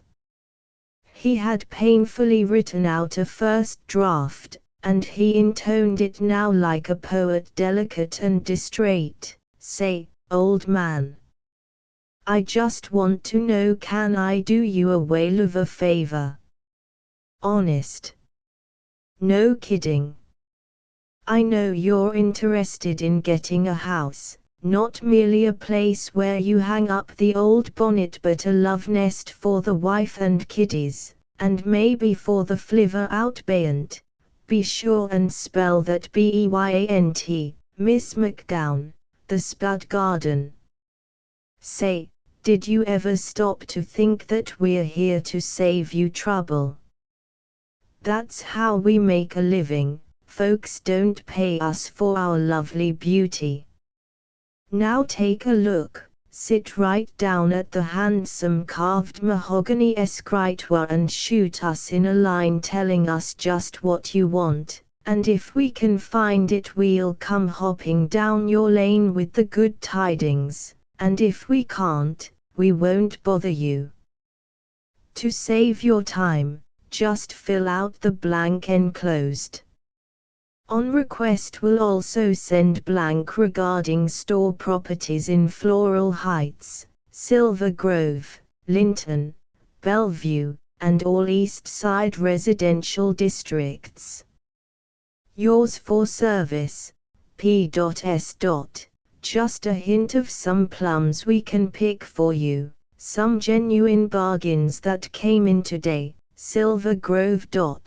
Cute 4-room California bungalow, AMI, garage, dandy shade tree, swell neighborhood, handy car line. $3,700, $780 down and balance liberal. Babbitt Thompson terms, cheaper than rent. Dorchester. A corker. Artistic two-family house, all oak trim, parquet floors, lovely gas log, big porches, colonial, heated all-weather garage, a bargain at $11,250. Dictation over, with its need of sitting and thinking instead of bustling around and making a noise and really doing something. Babbitt sat creakily back in his revolving desk chair and beamed on Miss McGowan. He was conscious of her as a girl, of black bobbed hair against demure cheeks. A longing which was indistinguishable from loneliness enfeebled him. While she waited, tapping a long, precise pencil point on the desk tablet, he half-identified her with the fairy girl of his dreams. He imagined their eyes meeting with terrifying recognition, imagined touching her lips with frightened reverence and, she was chirping, "Any more, Mr. Babbitt?" He grunted, "That winds it up, I guess," and turned heavily away. For all his wandering thoughts, they had never been more intimate than this. He often reflected, "Never forget how old Jake Orfute said a wise bird never goes love-making in his own office or his own home. Start trouble. Sure. But, in 23 years of married life he had peered uneasily at every graceful ankle, every soft shoulder, in thought he had treasured them, but not once had he hazarded respectability by adventuring. Now, as he calculated the cost of repapering the Styles house, he was restless again, discontented about nothing and everything, ashamed of his discontentment, and lonely for the fairy girl. Chapter 4. It was a morning of artistic creation. 15 minutes after the purple prose of Babbitt's form letter, Chester Kirby Laylock, the resident salesman at Glen Oriole, came in to report a sale and submit an advertisement. Babbitt disapproved of Laylock, who sang in choirs and was merry at home over games of hearts and Old Maid. He had a tenor voice, wavy chestnut hair, and a mustache like a camel's hair brush. Babbitt considered it excusable in a family man to growl, "Seen this new picture of the kid, husky little devil, eh?" But Laylock's domestic confidences were as bubbling as a girl's. "Say, I think I got a peach of an ad for the Glen, Mr. Babbitt. Why don't we try something in poetry? Honest, it'd have wonderful pulling power. Listen, mid pleasures and palaces, wherever you may roam, you just provide the little bride and we'll provide the home. Do you get it? See, like Home Sweet Home. Don't you? Yes, yes, yes, hell yes, of course I get it. But, oh, I think we'd better use something more dignified and forceful, like we lead, others follow, or eventually, why not now? Course I believe in using poetry and humor and all that junk when it turns the trick, but with a high-class restricted development like the Glen we better stick to the more dignified approach, see how I mean? Well, I guess that's all, this morning, Chit. 2. By a tragedy familiar to the world of art, the April enthusiasm of Chit Laylock served only to stimulate the talent of the older craftsman, George F. Babbitt. He grumbled to Stanley Graff, That tan-colored voice of Chit's gets on my nerves, yet he was aroused, and in one swoop he wrote, "Do you respect your loved ones? When the last sad rites of bereavement are over, do you know for certain that you have done your best for the departed?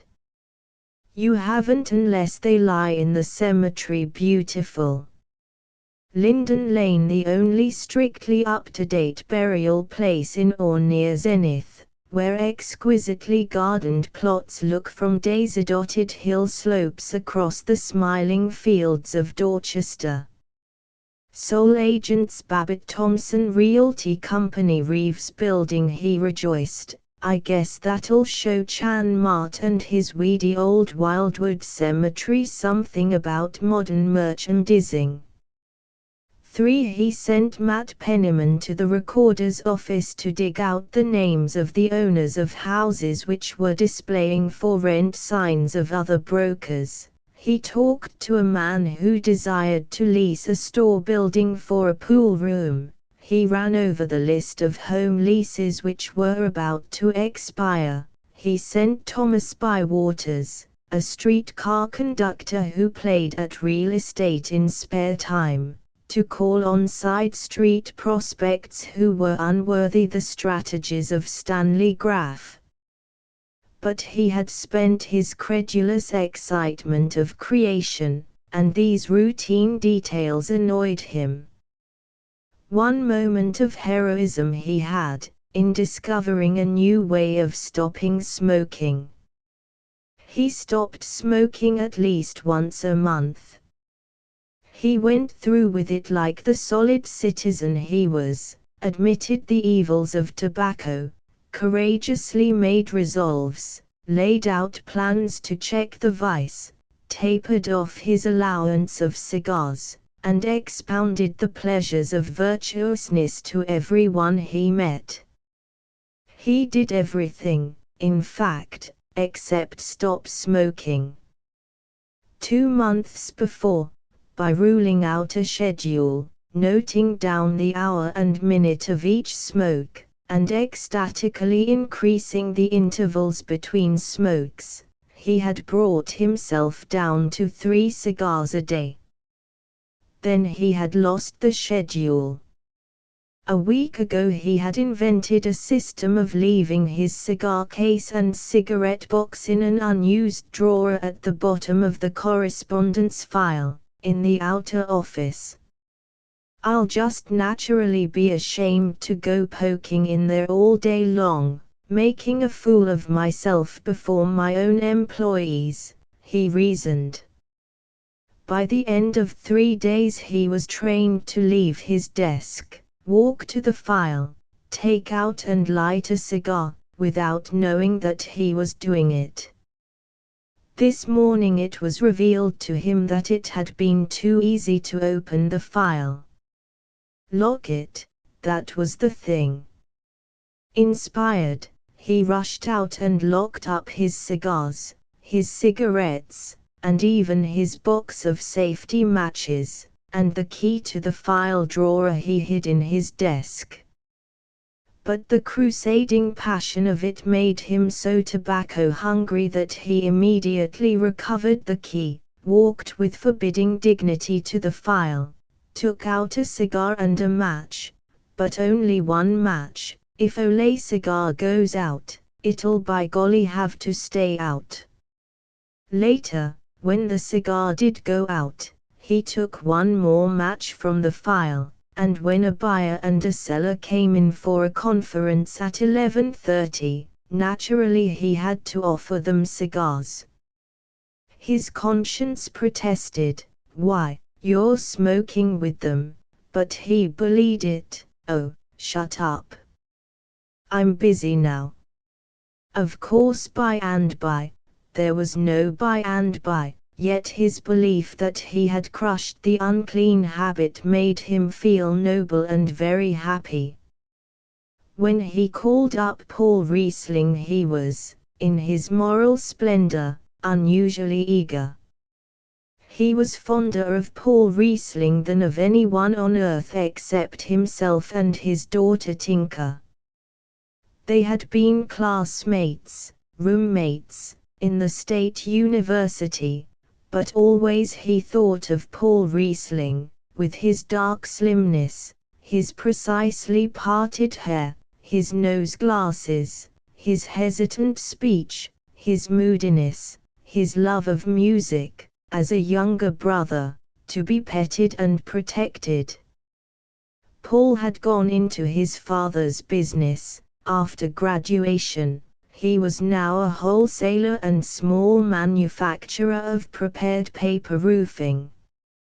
But Babbitt strenuously believed and lengthily announced to the world of good fellows that Paul could have been a great violinist or painter or writer.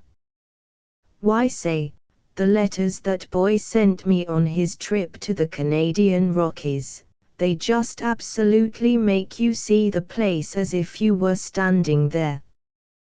Believe me, he could have given any of these bloomin' authors a whale of a run for their money.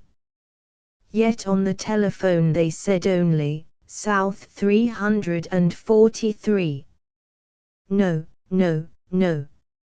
I said South 343. Say, operator, what the dickens is the trouble? Can't you get me South 343? Why certainly they'll answer. Oh, hello, 343. Want to speak Mr. Riesling, Mr. Babbitt talking. Lo, Paul. Yeah. S. George speaking. Yeah. How's old socks? Fair to middlin'. How are you? Fine, Paulibus. Well, what do you know? Oh, nothing much. Where you been keeping yourself? Oh, just stickin' round. What's up, Georgie? How about lil' lunch snoon? Be all right with me, I guess. Club. Yeah. Meet you there 12:30. Right. 12:30. S long, Georgie. For his morning was not sharply marked into divisions. Interwoven with correspondence and advertisement writing were 1,000 nervous details. Calls from clerks who were incessantly and hopefully seeking 5 furnished rooms and bath at $60 a month, advice to Matt Penniman on getting money out of tenants who had no money. Babbitt's virtues as a real estate broker, as the servant of society in the department of finding homes for families and shops for distributors of food, were steadiness and diligence. He was conventionally honest, he kept his records of buyers and sellers complete, he had experience with leases and titles and an excellent memory for prices. His shoulders were broad enough, his voice deep enough, his relish of hearty humor strong enough, to establish him as one of the ruling caste of good fellows. Yet his eventual importance to mankind was perhaps lessened by his large and complacent ignorance of all architecture save the types of houses turned out by speculative builders, all landscape gardening save the use of curving roads, grass, and 6 ordinary shrubs, and all the commonest axioms of economics. He serenely believed that the one purpose of the real estate business was to make money for George F. Babbitt. True, it was a good advertisement at Boosters Club lunches, and all the varieties of annual banquets to which good fellows were invited, to speak sonorously of unselfish public service, the broker's obligation to keep inviolate the trust of his clients, and a thing called ethics, whose nature was confusing, but if you had it you were a high-class realtor, and if you hadn't you were a shyster, a piker, and a fly-by-night. These virtues awakened confidence, and enabled you to handle bigger propositions. But they didn't imply that you were to be impractical and refuse to take twice the value of a house if a buyer was such an idiot that he didn't jew you down on the asking price.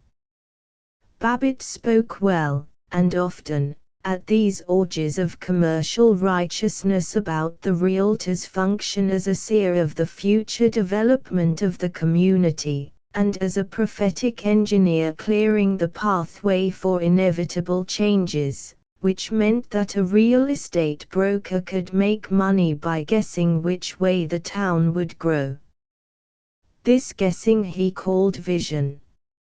In an address at the Boosters Club he had admitted, "It is at once the duty and the privilege of the realtor to know everything about his own city and its environs. Where a surgeon is a specialist on every vein and mysterious cell of the human body, and the engineer upon electricity in all its phases, or every bolt of some great bridge majestically arching o'er a mighty flood, the realtor must know his city, inch by inch, and all its faults and virtues. Though he did know the market price, inch by inch, of certain districts of Zenith, he did not know whether the police force was too large or too small, or whether it was in alliance with gambling and prostitution. He knew the means of fireproofing buildings and the relation of insurance rates to fireproofing, but he did not know how many firemen there were in the city, how they were trained and paid, or how complete their apparatus. He sang eloquently the advantages of proximity of school buildings to rentable homes, but he did not know that it was worthwhile to know whether the city schoolrooms were properly heated, lighted, ventilated, furnished. He did not know how the teachers were chosen. And though he chanted one of the boasts of Zenith is that we pay our teachers adequately, that was because he had read the statement in the Advocate Times. Himself, he could not have given the average salary of teachers in Zenith or anywhere else. He had heard it said that conditions in the county jail and the Zenith City prison were not very scientific. He had, with indignation at the criticism of Zenith, skimmed through a report in which the notorious pessimist Seneca Doane, the radical lawyer, asserted that to throw boys and young girls into a bullpen crammed with men suffering from syphilis, delirium tremens, and insanity was not the perfect way of educating them. He had controverted the report by growling, "Folks that think a jail ought to be a bloomin' hotel Thornley make me sick.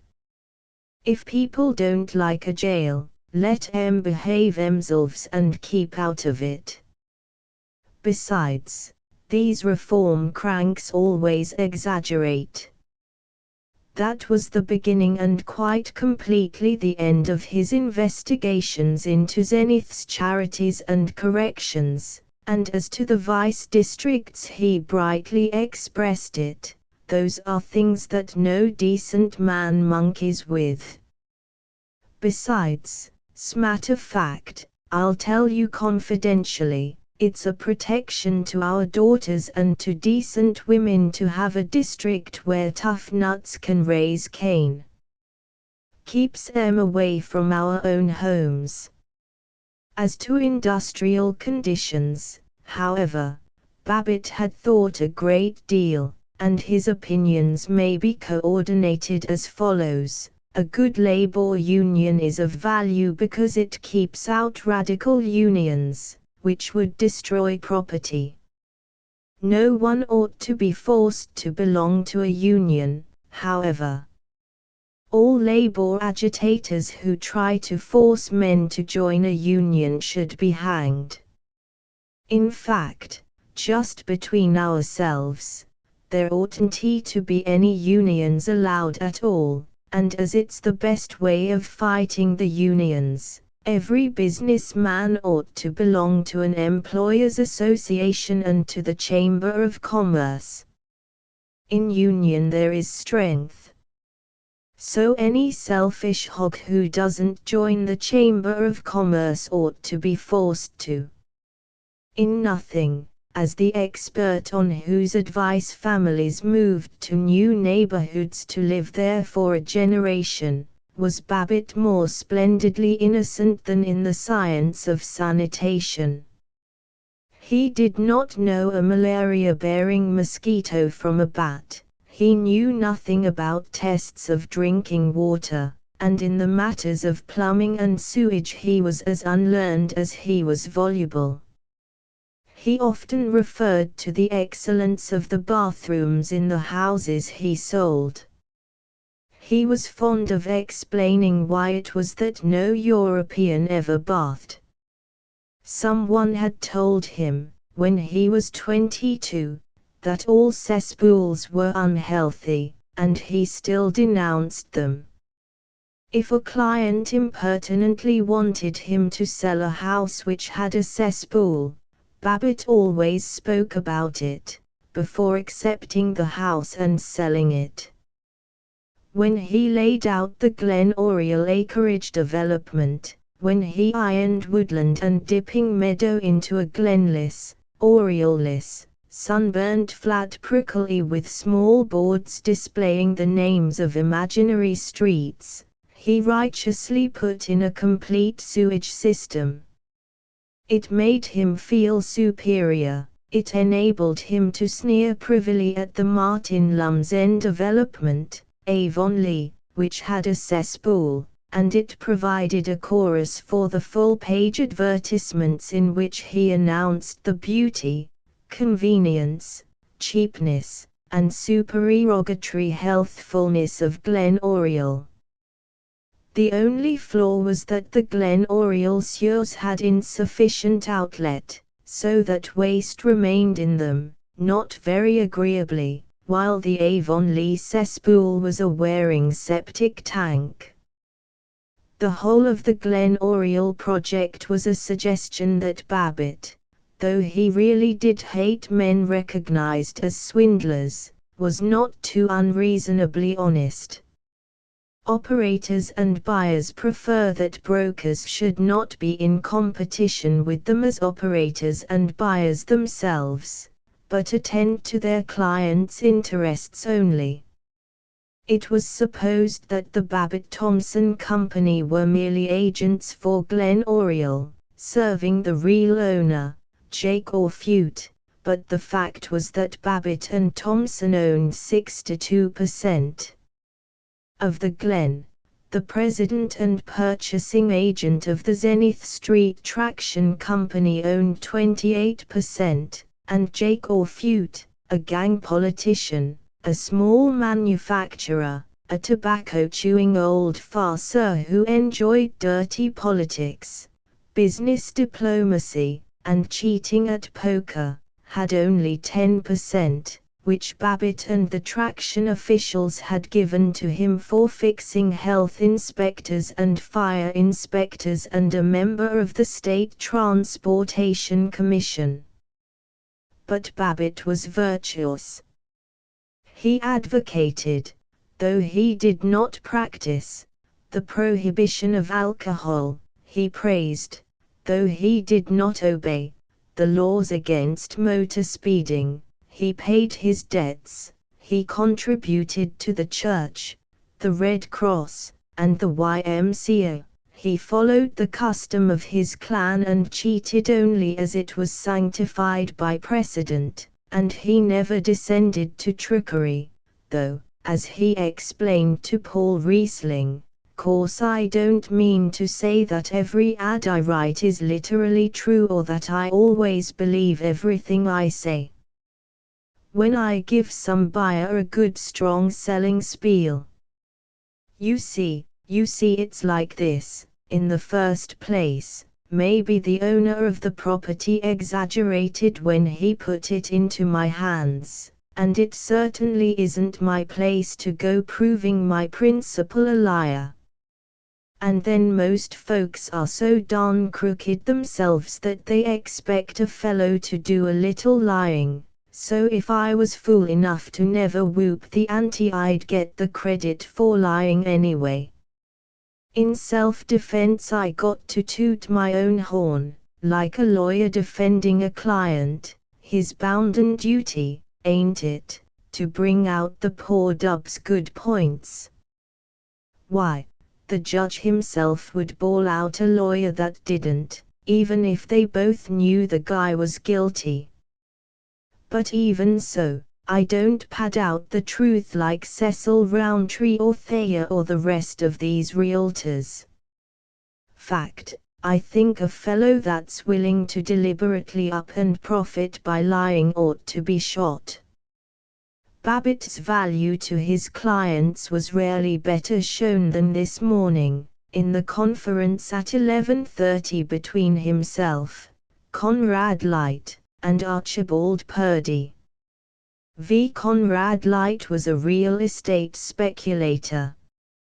He was a nervous speculator.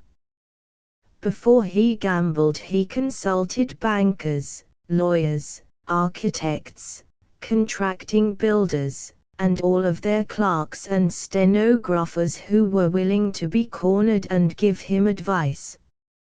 He was a bold entrepreneur, and he desired nothing more than complete safety in his investments, freedom from attention to details, and the 30 or 40% profit which, according to all authorities, a pioneer deserves for his risks and foresight.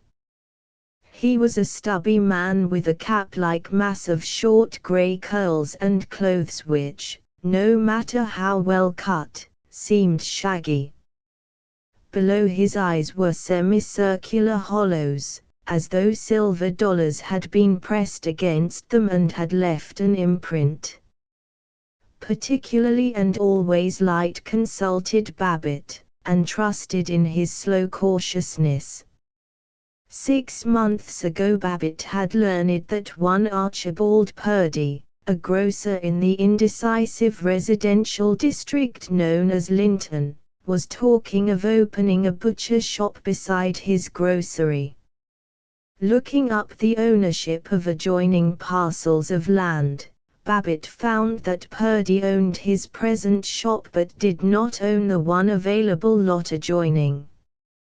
He advised Conrad Light to purchase this lot, for $11,000, though an appraisal on a basis of rents did not indicate its value as above $9,000. The rents, declared Babbitt, were too low, and by waiting they could make Purdy come to their price. This was vision. He had to bully Light into buying.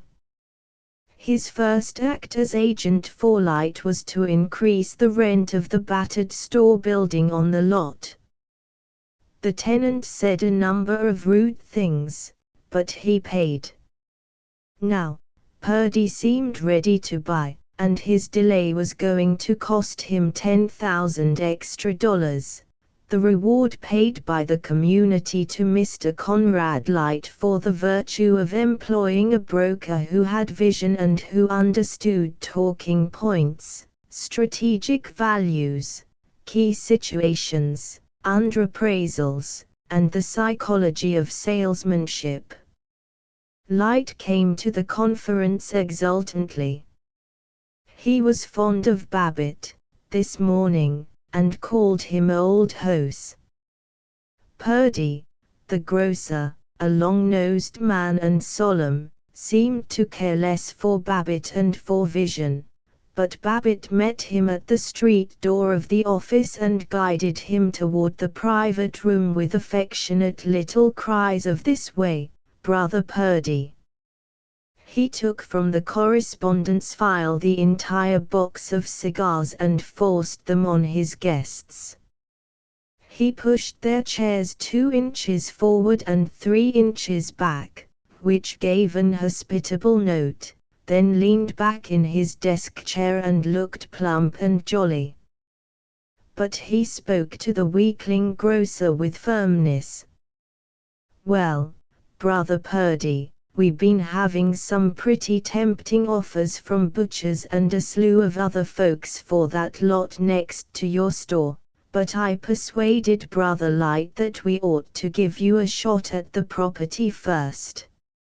I said to Light, it'd be a rotten shame, I said, if somebody went and opened a combination grocery and meat market right next door and ruined Purdy's nice little business.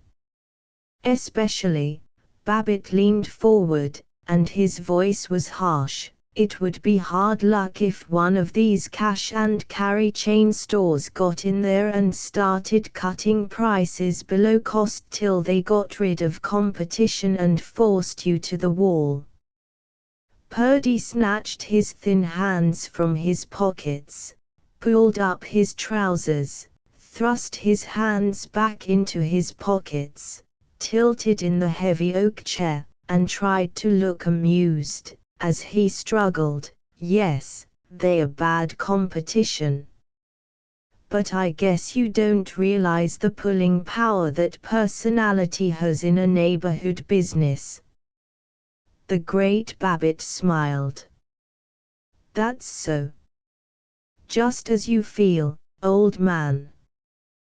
We thought we'd give you first chance." "All right then, now look here," Purdy wailed. "I know for a fact that a piece of property bout same size, right near, sold for less than $8,500. TWANT 2 years ago, and here you fellows are asking me $24,000. Why, I'd have to mortgage. I wouldn't mind so much paying $12,000, but, why good God, Mr. Babbitt, you're asking more than twice its value. And threatening to ruin me if I don't take it. Purdy, I don't like your way of talking. I don't like it one little bit. Supposing Light and I were stinking enough to want to ruin any fellow human, don't you suppose we know it's to our own selfish interest to have everybody in Zenith prosperous? But all this is beside the point. Tell you what we'll do. We'll come down to $23,000, $5,000 down and the rest on mortgage, and if you want to wreck the old shack and rebuild, I guess I can get Light here to loosen up for a building mortgage on good liberal terms. Heavens, man, we'd be glad to oblige you. We don't like these foreign grocery trusts any better than you do. But it isn't reasonable to expect us to sacrifice $11,000 or more just for neighborliness, is it? How about it, Light? You willing to come down?" By warmly taking Purdy's part, Babbitt persuaded the benevolent Mr. Light to reduce his price to $21,000. At the right moment Babbitt snatched from a drawer the agreement he had had Miss McGowan type out a week ago and thrust it into Purdy's hands. He genially shook his fountain pen to make certain that it was flowing, handed it to Purdy, and approvingly watched him sign. The work of the world was being done. Light had made something over $9,000. Babbitt had made a $450 commission. Purdy had, by the sensitive mechanism of modern finance, been provided with a business building, and soon the happy inhabitants of Linton would have meat lavished upon them at prices only a little higher than those downtown. It had been a manly battle, but after it Babbitt drooped. This was the only really amusing contest he had been planning. There was nothing ahead save details of leases, appraisals, mortgages. He muttered, "Makes me sick to think of Light carrying off most of the profit when I did all the work, the old skinflint. And, what else have I got to do today? Like to take a good long vacation. Motor trip. Something." He sprang up, rekindled by the thought of lunching with Paul Riesling. Chapter VI. Babbitt's preparations for leaving the office to its feeble self during the hour and a half of his lunch period were somewhat less elaborate than the plans for a general European war. He fretted to Miss McGowan, "What time you going to lunch?" "Well, make sure Miss Bannigan is in then. Explain to her that if Weidenfeld calls up, she's to tell him I'm already having the title traced. And oh, by the way, remind me tomorrow to have Penniman trace it. Now if anybody comes in looking for a cheap house, remember we got to shove that Banger Road place off onto somebody. If you need me, I'll be at the athletic club. And, I'll be back by 2. He dusted the cigar ashes off his vest. He placed a difficult unanswered letter on the pile of unfinished work, that he might not fail to attend to it that afternoon. For 3 noons, now, he had placed the same letter on the unfinished pile. He scrawled on a sheet of yellow backing paper the memorandum, "See apt H doctors," which gave him an agreeable feeling of having already seen about the apartment house doors. He discovered that he was smoking another cigar. He threw it away, protesting, "Darn it, I thought you'd quit this darn smoking." He courageously returned the cigar box to the correspondence file, locked it up, hid the key in a more difficult place, and raged, "Ought to take care of myself. And need more exercise, walk to the club, every single noon, just what I'll do, every noon, cut out this motoring all the time." The resolution made him feel exemplary. Immediately after it he decided that this noon it was too late to walk. It took but little more time to start his car and edge it into the traffic than it would have taken to walk the 3.5 blocks to the club. As he drove he glanced with the fondness of familiarity at the buildings. A stranger suddenly dropped into the business center of Zenith could not have told whether he was in a city of Oregon or Georgia, Ohio or Maine, Oklahoma or Manitoba. But to Babbitt every inch was individual and stirring. As always he noted that the California building across the way was 3 stories lower, therefore 3 stories less beautiful, than his own Reeves building. As always when he passed the Parthenon Shoe Shine Parlor, a 1-story hut which beside the granite and red brick ponderousness of the old California building resembled a bathhouse under a cliff, he commented, "Gosh, ought to get my shoes shined this afternoon. Keep forgetting it." At the Simplex office furniture shop, the National Cash Register Agency, he yearned for a dictaphone, for a typewriter which would add and multiply, as a poet yearns for quartos or a physician for radium. At the Nabi menswear shop he took his left hand off the steering wheel to touch his scarf, and thought well of himself as one who bought expensive ties and could pay cash for 'em, too, by golly. And at the United Cigar Store, with its crimson and gold alertness, he reflected, wonder if I need some cigars, idiot, plumb forgot. Going to cut down my fool smoking.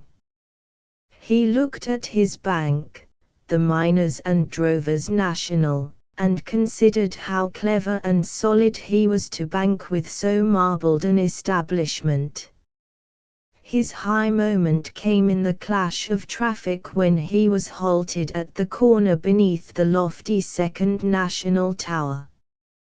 His car was banked with 4 others in a line of steel restless as cavalry, while the crosstown traffic, limousines and enormous moving vans and insistent motorcycles, poured by. On the farther corner, pneumatic riveters rang on the sun-plated skeleton of a new building, and out of this tornado flashed the inspiration of a familiar face, and a fellow booster shouted, "HRU, George." Babbitt waved in neighborly affection, and slid on with the traffic as the policeman lifted his hand. He noted how quickly his car picked up. He felt superior and powerful, like a shuttle of polished steel darting in a vast machine. As always he ignored the next 2 blocks. Decayed blocks not yet reclaimed from the grime and shabbiness of the zenith of 1885. While he was passing the 5 and 10 cent store, the Dakota Lodging House, Concordia Hall with its lodge rooms and the offices of fortune tellers and chiropractors, he thought of how much money he made, and he boasted a little and worried a little and did old familiar sums, 450 plunks this morning from the light deal. But taxes due. Let's see, I ought to pull out 8,000 net this year, and save 1,500 of that. No, not if I put up garage and, let's see, 640 clear last month. And 12 times 640 makes, let's see, 6 times 12 is 7,200 and, oh rats, anyway, I'll make 8,000, gee now, that's not so bad, mighty few fellows pulling down $8,000 a year, 8,000 good hard iron dollars, bet there isn't more than 5%. Of the people in the whole United States that make more than Uncle George does, by golly. Right up at the top of the heap. But, way expenses are, family wasting gasoline, and always dressed like millionaires, and sending that 80 a month to mother, and all these stenographers and salesmen gouging me for every cent they can get. The effect of his scientific budget planning was that he felt at once triumphantly wealthy and perilously poor, and in the midst of these dissertations he stopped his car, rushed into a small news and miscellany shop, and bought the electric cigar lighter which he had coveted for a week. He dodged his conscience by being jerky and noisy, and by shouting at the clerk, "Guess this will pretty near pay for itself in matches, eh?" It was a pretty thing, a nickeled cylinder with an almost silvery socket, to be attached to the dashboard of his car. It was not only, as the placard on the counter observed, a dandy little refinement, lending the last touch of class to a gentleman's auto, but a priceless time-saver. By freeing him from halting the car to light a match, it would in a month or two easily save 10 minutes. As he drove on he glanced at it. Pretty nice. Always wanted one, he said wistfully. The one thing a smoker needs, too. Then he remembered that he had given up smoking. Darn it, he mourned. Oh well, I suppose I'll hit a cigar once in a while. And be a great convenience for other folks. Might make just the difference in getting chummy with some fellow that would put over a sale. And certainly looks nice there. Certainly is a mighty clever little jigger. Gives the last touch of refinement and class. By golly, I guess I can afford it if I want to. Not going to be the only member of this family that never has a single doggone luxury. Thus, laden with treasure, after 3.5 blocks of romantic adventure, he drove up to the club. The Zenith Athletic Club is not athletic and it isn't exactly a club, but it is Zenith in perfection. It has an active and smoke-misted billiard room, it is represented by baseball and football teams, and in the pool and the gymnasium a tenth of the members sporadically try to reduce. But most of its 3,000 members use it as a cafe in which to lunch, play cards, tell stories, meet customers, and entertain out-of-town uncles at dinner. It is the largest club in the city, and its chief hatred is the Conservative Union Club, which all sound members of the Athletic call a rotten, snobbish, dull, expensive old hole, not one good mixer in the place, you couldn't hire me to join.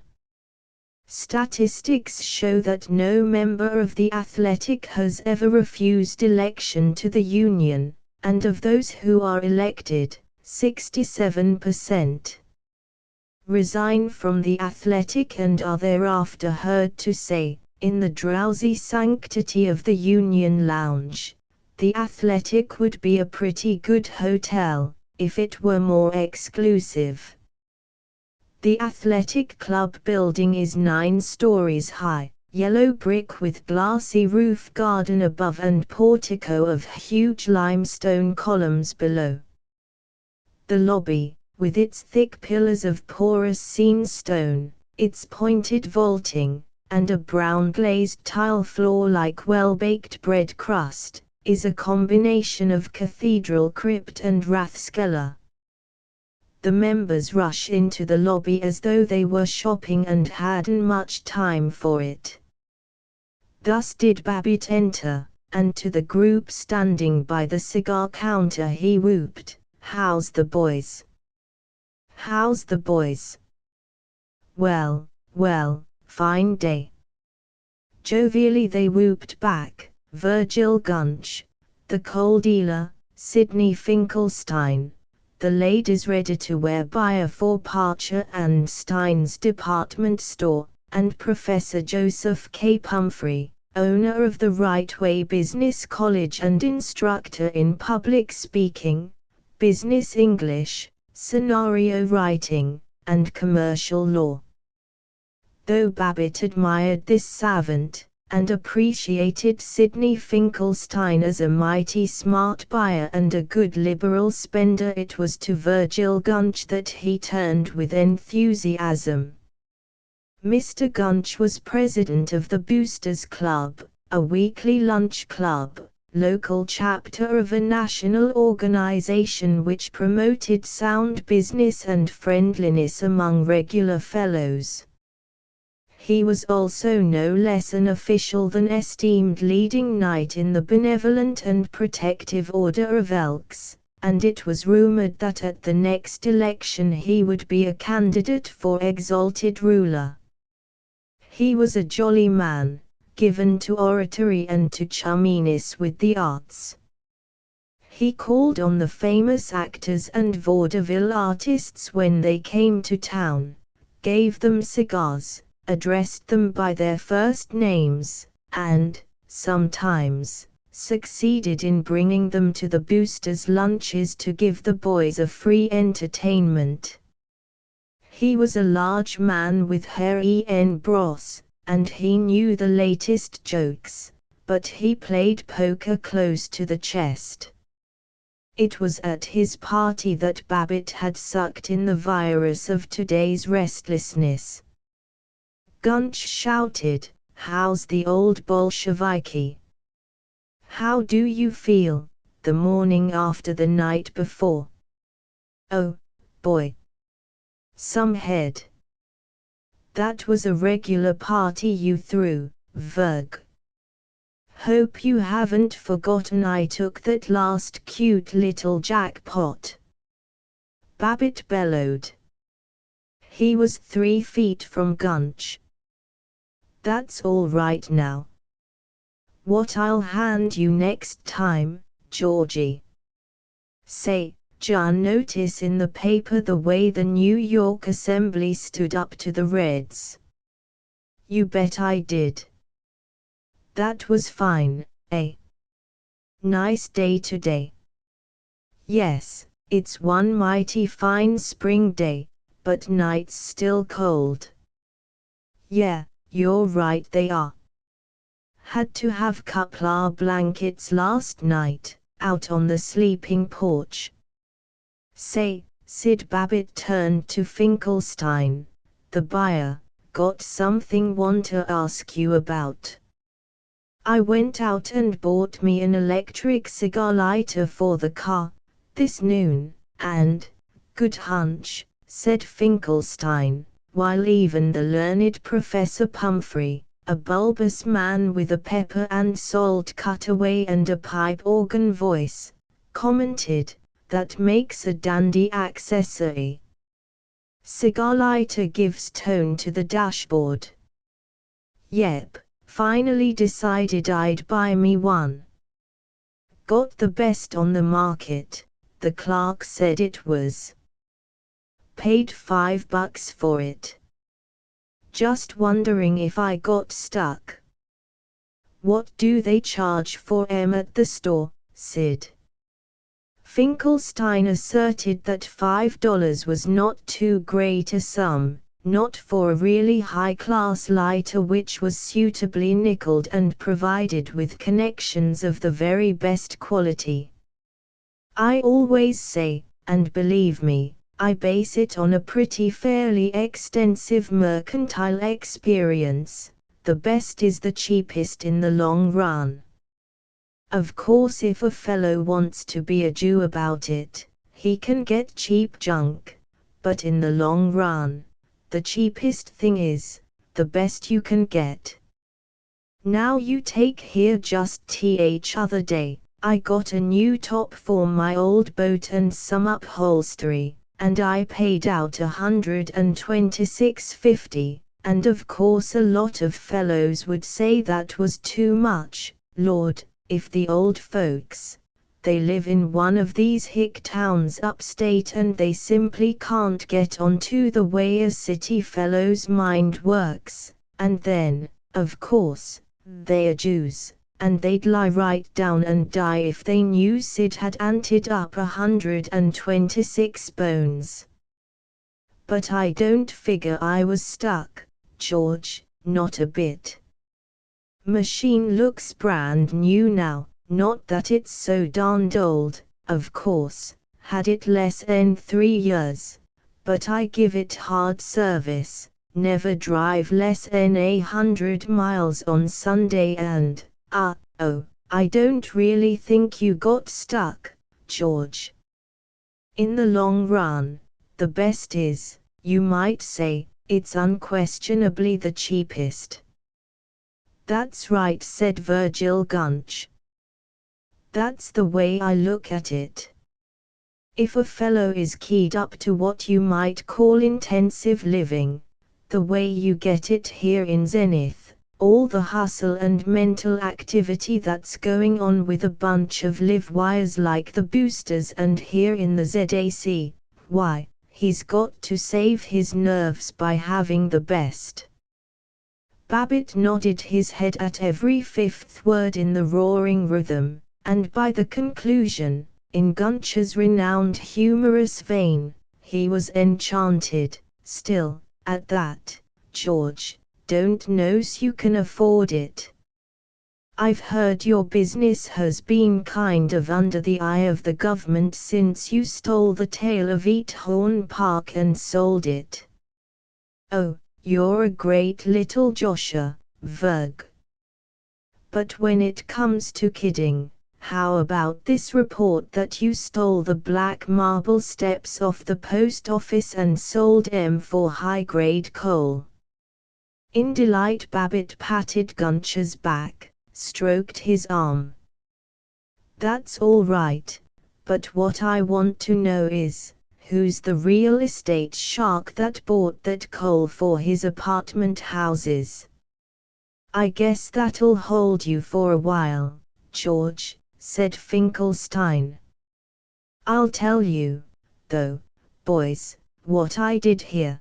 George's missus went into the gents' wear department at Parcher's to buy him some collars, and before she could give his neck size the clerk slips her some 13s.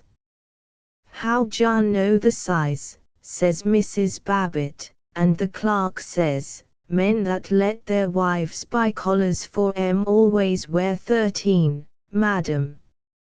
How's that? That's pretty good, eh? How's that, eh? I guess that'll about fix you, George. Babbitt sought for amiable insults in answer. He stopped, stared at the door. Paul Riesling was coming in. Babbitt cried, "See you later, boys," and hastened across the lobby. He was, just then, neither the sulky child of the sleeping porch, the domestic tyrant of the breakfast table, the crafty money-changer of the light purdy conference, nor the blaring good fellow, the Josher and regular guy, of the athletic club.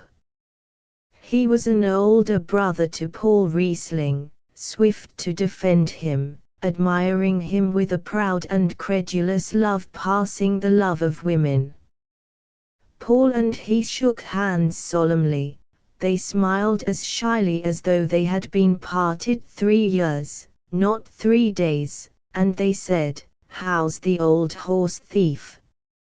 "All right, I guess." "How are you, you poor shrimp?"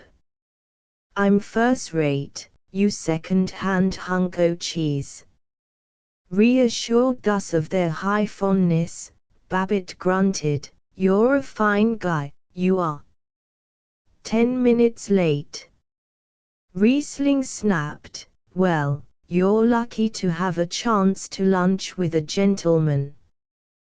They grinned and went into the Neronian washroom, where a line of men bent over the bowls inset along a prodigious slab of marble as in religious prostration before their own images in the massy mirror.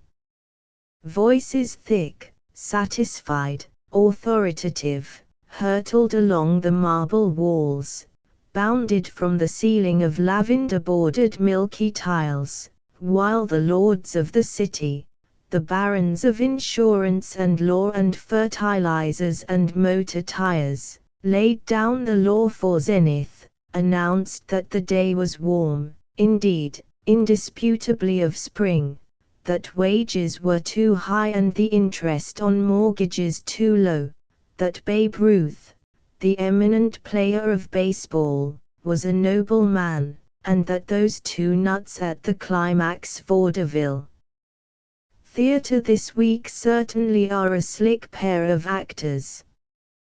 Babbitt, though ordinarily his voice was the surest and most episcopal of all, was silent.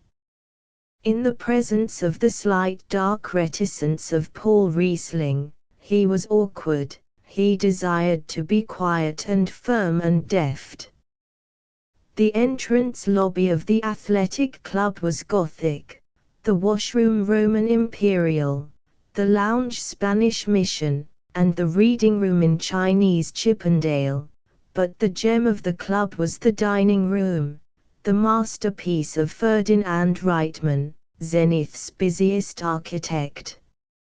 It was lofty and half-timbered, with Tudor-leaded casements, an oriel, a somewhat musicianless musician's gallery, and tapestries believed to illustrate the granting of Magna Charta.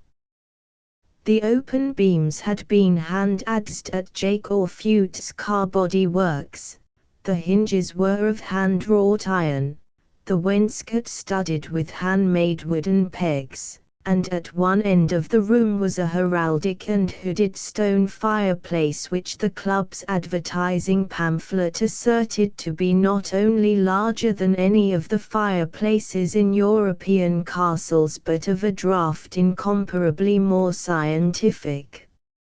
It was also much cleaner, as no fire had ever been built in it. Half of the tables were mammoth slabs which seated 20 or 30 men. Babbitt usually sat at the one near the door, with a group including Gunch, Finkelstein, Professor Pumphrey, Howard Littlefield, his neighbor, T. Coleman Frink, the poet and advertising agent, and Orville Jones, whose laundry was in many ways the best in Zenith. They composed a club within the club, and merrily called themselves the Roughnecks. Today as he passed their table the Roughnecks greeted him, "Come on, sit in. UN Paul too proud to feed with poor folks. Afraid somebody might stick you for a bottle of Bevo, George. Strikes me you swells are getting awful darn exclusive." He thundered, "You bet. We can't afford to have our reps ruined by being seen with you tightwads," and guided Paul to one of the small tables beneath the musicians' gallery.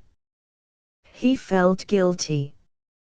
At the Zenith Athletic Club, privacy was very bad form. But he wanted Paul to himself.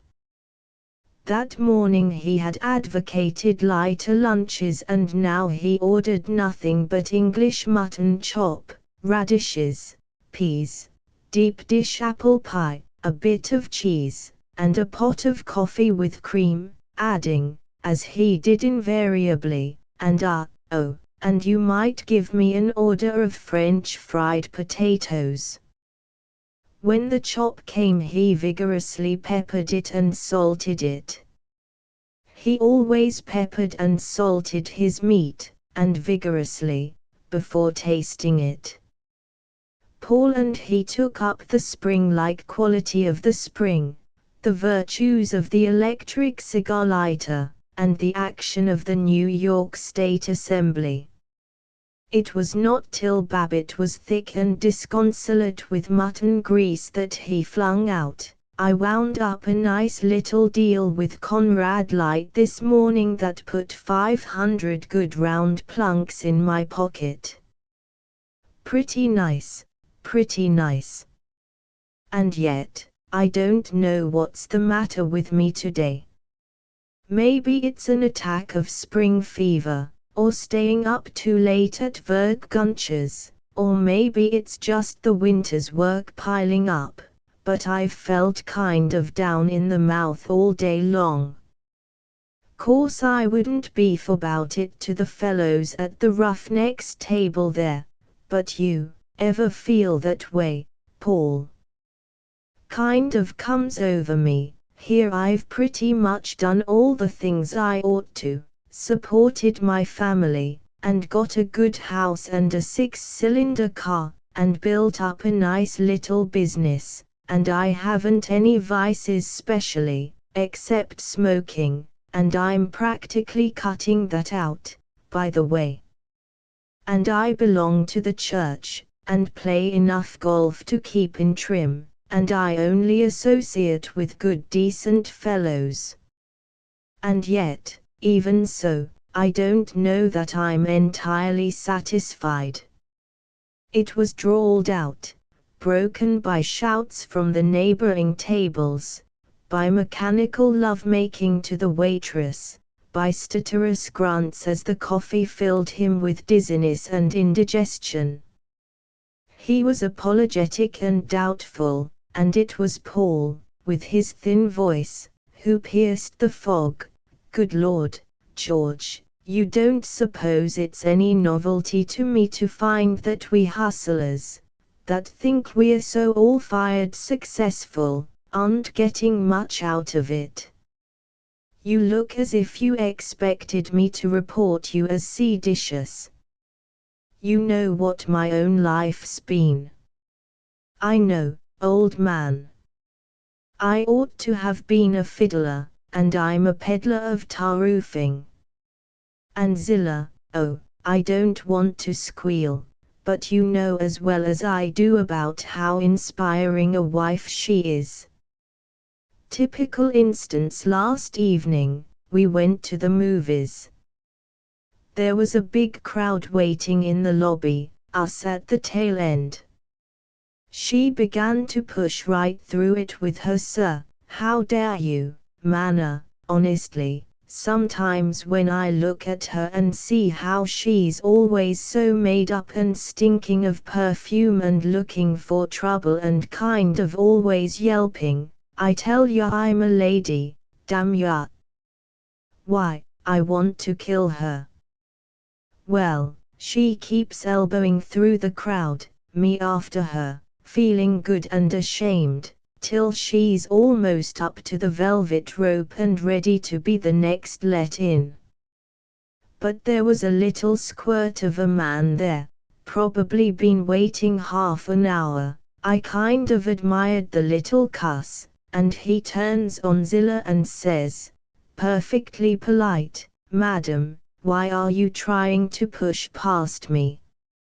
And she simply, God, I was so ashamed, she rips out at him, "You're no gentleman," and she drags me into it and hollers, "Paul, this person insulted me," and the poor skate, he got ready to fight.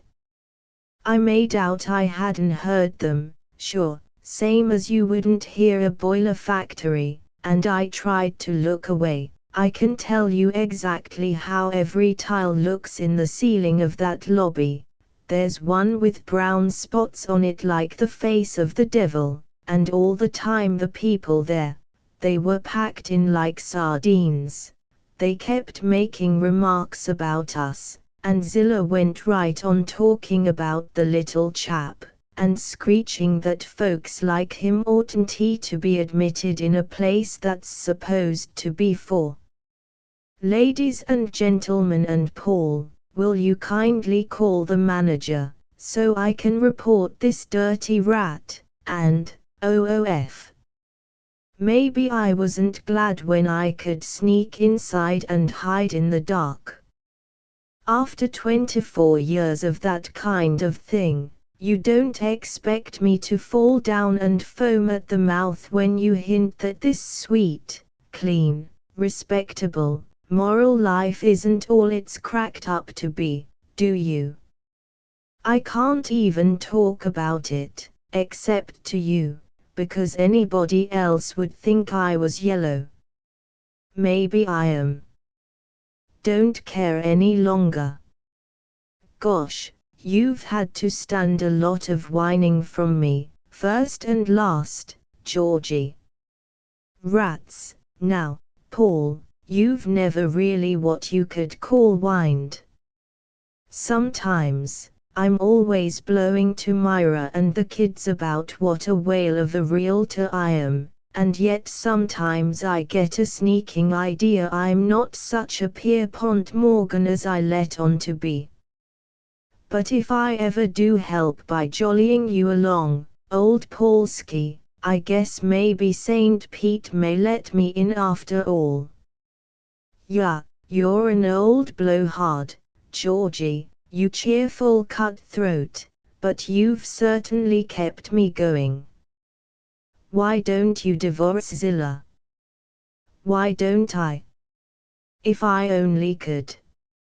If she'd just give me the chance. You couldn't hire her to divorce me, no, nor desert me.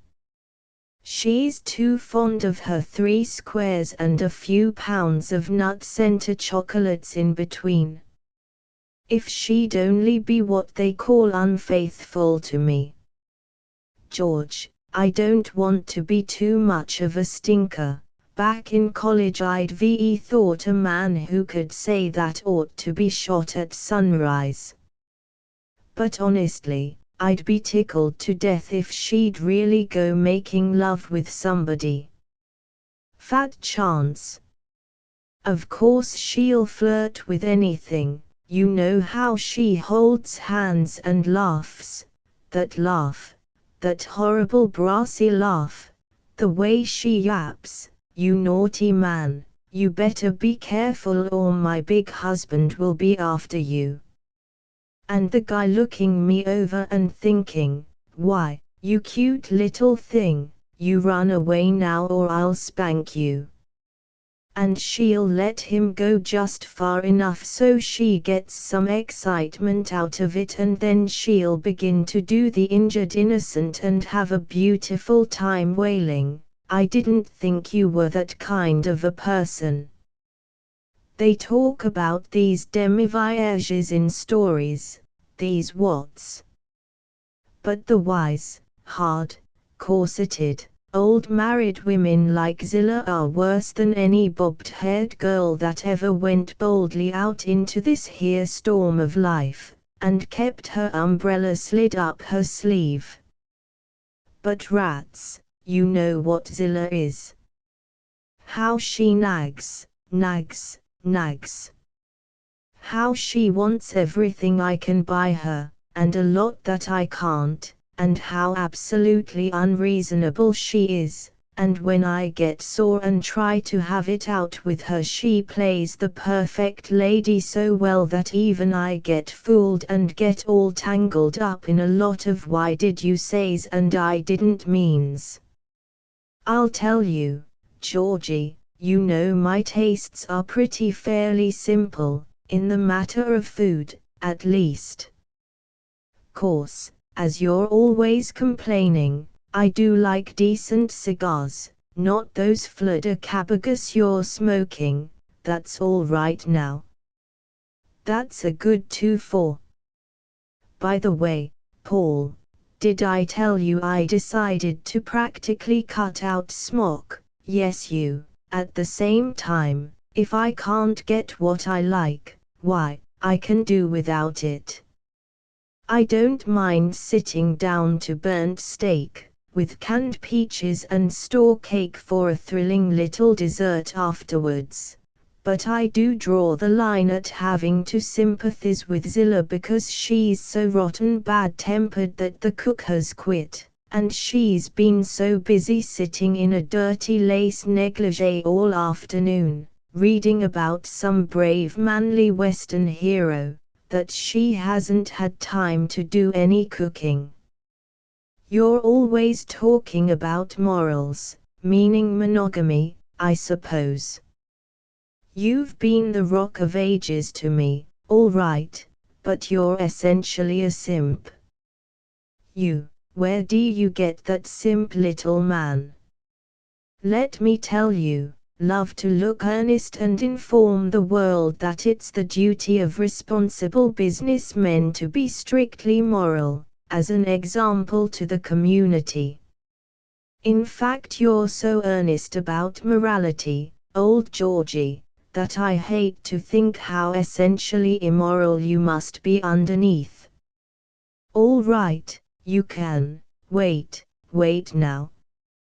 What's, talk about morals all you want to, old thing, but believe me, if it hadn't been for you and an occasional evening playing the violin to Terrell O'Farrell's cello, and 3 or 4 darling girls that let me forget this beastly joke they call respectable life. I'd ve killed myself years ago.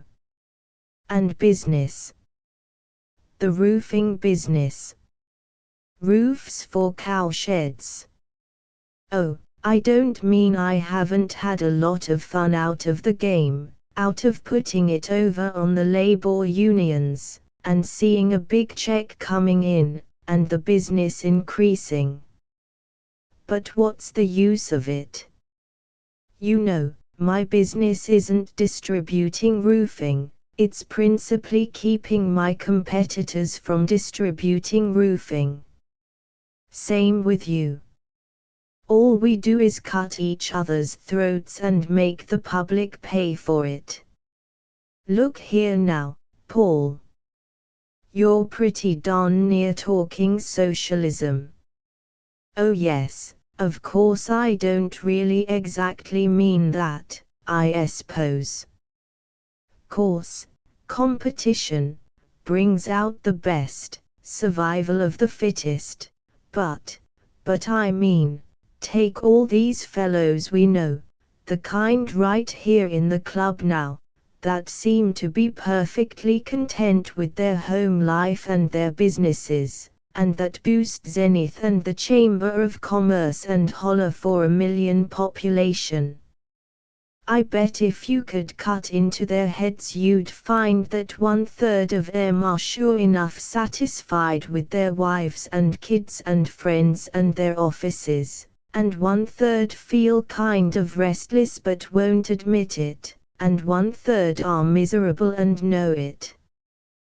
They hate the whole peppy, boosting, go-ahead game, and they are bored by their wives and think their families are fools. At least when they come to 40 or 45 they are bored, and they hate business, and they'd go, why do you suppose there's so many mysterious suicides? Why do you suppose so many substantial citizens jumped right into the war? Think it was all patriotism. Babbitt snorted, what do you expect? Think we were sent into the world to have a soft time and, what is it, float on flowery beds of ease? Think man was just made to be happy? Why not? Though I've never discovered anybody that knew what the deuce man really was made for. Well, we know, not just in the Bible alone, but it stands to reason. A man who doesn't buckle down and do his duty, even if it does bore him sometimes, is nothing but he's simply a weakling. Mollycoddle, in fact. And what do you advocate? Come down to cases. If a man is bored by his wife, do you seriously mean he has a right to chuck her and take a sneak? Or even kill himself? Good Lord, I don't know what rights a man has. And I don't know the solution of boredom. If I did, I'd be the one philosopher that had the cure for living. But I do know that about 10 times as many people find their lives dull, and unnecessarily dull, as ever admit it. And I do believe that if we busted out and admitted it sometimes, instead of being nice and patient and loyal for 60 years, and then nice and patient and dead for the rest of eternity, why, maybe, possibly, we might make life more fun. They drifted into a maze of speculation. Babbitt was elephantishly uneasy. Paul was bold, but not quite sure about what he was being bold. Now and then Babbitt suddenly agreed with Paul in an admission which contradicted all his defense of duty and Christian patience, and at each admission he had a curious reckless joy. He said at last, "Look here, old Paul, You do a lot of talking about kicking things in the face, but you never kick. Why don't you? Nobody does. Habit too strong. But, Georgie, I've been thinking of one mild bat. Oh, don't worry, old pillar of monogamy, it's highly proper. It seems to be settled now, isn't it? Though of course Zilla keeps rooting for a nice expensive vacation in New York and Atlantic City, with the bright lights and the bootlegged cocktails and a bunch of lounge lizards to dance with. But the Babbitts and the Rieslings are sure enough going to Lake Sunasquam, aren't we? Why couldn't you and I make some excuse, say business in New York, and get up to Maine 4 or 5 days before they do, and just loaf by ourselves and smoke and cuss and be natural? Great. Great idea. Babbitt admired. Not for 14 years had he taken a holiday without his wife, and neither of them quite believed they could commit this audacity. Many members of the athletic club did go camping without their wives, but they were officially dedicated to fishing and hunting, whereas the sacred and unchangeable sports of Babbitt and Paul Riesling were golfing, motoring, and bridge. For either the fishermen or the golfers to have changed their habits would have been an infraction of their self-imposed discipline which would have shocked all right-thinking and regularized citizens. Babbitt blustered, "Why don't we just put our foot down and say, 'We're going on ahead of you,' and that's all there is to it. Nothing criminal in it. Simply say to Zilla, 'You don't say anything to Zilla simply.' Why, Georgie, she's almost as much of a moralist as you are, and if I told her the truth she'd believe we were going to meet some dames in New York. And even Myra, she never nags you, the way Zilla does, but she'd worry. She'd say, 'Don't you want me to go to Maine with you?' I shouldn't dream of going unless you wanted me, and you'd give in to save her feelings. Oh, the devil. Let's have a shot at duck pins." During the game of duck pins, a juvenile form of bowling, Paul was silent.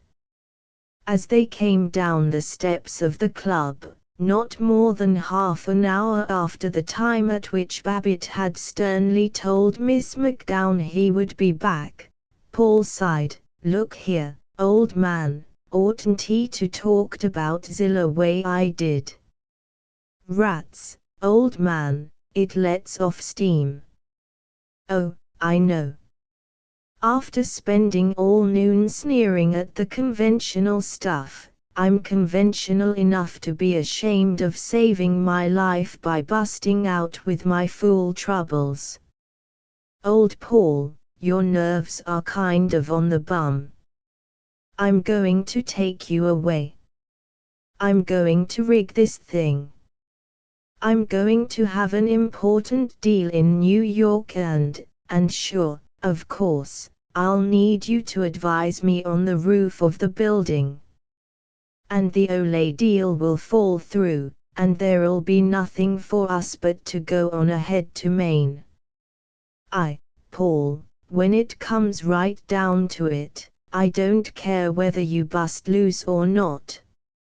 I do like having a rep for being one of the bunch, but if you ever needed me I'd chuck it and come out for you every time.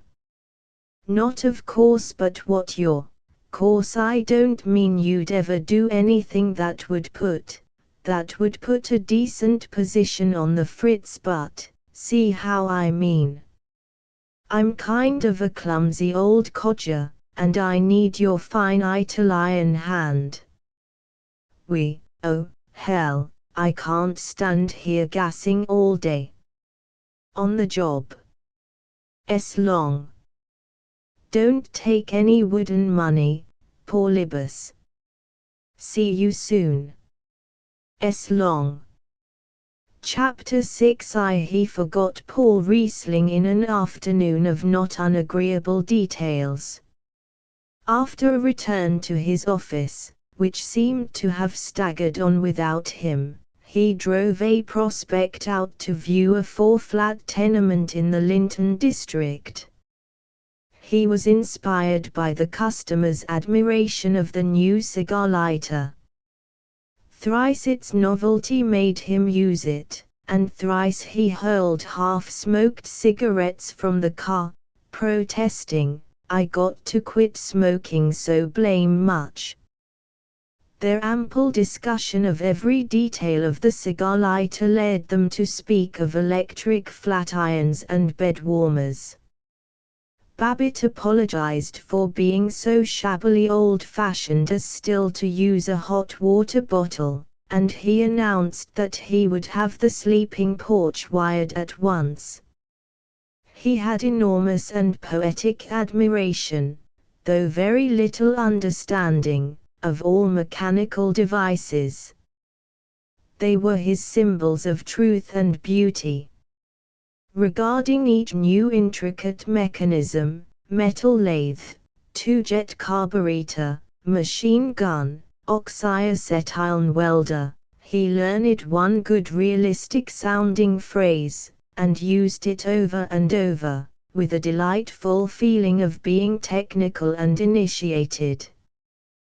The customer joined him in the worship of machinery, and they came buoyantly up to the tenement and began that examination of plastic slate roof, calamine doors, and 7/8-inch blind-nailed flooring, began those diplomacies of hurt surprise and readiness to be persuaded to do something they had already decided to do, which would someday result in a sale. On the way back Babbitt picked up his partner and father-in-law, Henry T. Thompson, at his kitchen cabinet works, and they drove through South Zenith, a high-colored, banging, exciting region, new factories of hollow tile with gigantic wire-glass windows, surly old red brick factories stained with tar, high-perched water tanks, big red trucks like locomotives, and, on a score of hectic side tracks, far-wandering freight cars from the New York Central and apple orchards, the Great Northern and Wheat Plateaus, the Southern Pacific and orange groves. They talked to the secretary of the Zenith Foundry Company about an interesting artistic project, a cast-iron fence for Linden Lane Cemetery. They drove on to the Zico Motor Company and interviewed the sales manager, Noel Ryland, about a discount on a Zico car for Thompson. Babbitt and Ryland were fellow members of the Boosters Club, and no booster felt right if he bought anything from another booster without receiving a discount. But Henry Thompson growled, "Oh, hell with them. I'm not going to crawl around mooching discounts, not from nobody." It was one of the differences between Thompson, the old-fashioned, lean Yankee, rugged, traditional, stage type of American businessman, and Babbitt, the plump, smooth, efficient, up-to-the-minute and otherwise perfected modern. Whenever Thompson twanged, "Put your John Hancock on that line," Babbitt was as much amused by the antiquated provincialism as any proper Englishman by any American. He knew himself to be of a breeding altogether more aesthetic and sensitive than Thompson's. He was a college graduate, he played golf, he often smoked cigarettes instead of cigars, and when he went to Chicago he took a room with a private bath. The whole thing is, he explained to Paul Riesling, these old codgers lack the subtlety that you got to have today. This advance in civilization could be carried too far, Babbitt perceived. Noel Ryland, sales manager of the Zico, was a frivolous graduate of Princeton, while Babbitt was a sound and standard wear from that great department store, the State University. Ryland wore spats. He wrote long letters about city planning and community singing, and, though he was a booster, he was known to carry in his pocket small volumes of poetry in a foreign language. All this was going too far. Henry Thompson was the extreme of insularity, and Noel Ryland the extreme of frothiness, while between them, supporting the state, defending the evangelical churches and domestic brightness and sound business, were Babbitt and his friends. With this just estimate of himself, and with the promise of a discount on Thompson's car, he returned to his office in triumph. But as he went through the corridor of the Reeves building he sighed, "Poor old Paul. I got to, oh, damn Noel Ryland. Damn Charlie McKelvey. Just because they make more money than I do, they think they're so superior. I wouldn't be found dead in their stuffy old Union Club. Somehow, today, I don't feel like going back to work. Oh well." Too, he answered telephone calls, he read the 4 o'clock mail, he signed his morning's letters, he talked to a tenant about repairs, he fought with Stanley Graff. Young Graff, the outside salesman, was always hinting that he deserved an increase of commission, and today he complained, "I think I ought to get a bonus if I put through the Hyla sale. I'm chasing around and working on it every single evening, almost." Babbitt frequently remarked to his wife that it was better to con your office help along and keep M happy stead of jumping on M and poking M up. Get more work out of M that way, but this unexampled lack of appreciation hurt him, and he turned on Graff. "Look here, Stan, let's get this clear. You've got an idea somehow that it's you that do all the selling. Where do you get that stuff? Where do you think you'd be if it wasn't for our capital behind you, and our lists of properties, and all the prospects we find for you? All you got to do is follow up our tips and close the deal." The hall porter could sell Babbitt Thompson listings. "You say you're engaged to a girl, but have to put in your evenings chasing after buyers. Well, why the devil shouldn't you? What do you want to do? Sit around holding her hand? Let me tell you, Stan, if your girl is worth her salt, she'll be glad to know you're out hustling, making some money to furnish the home nest, instead of doing the lovey-dovey.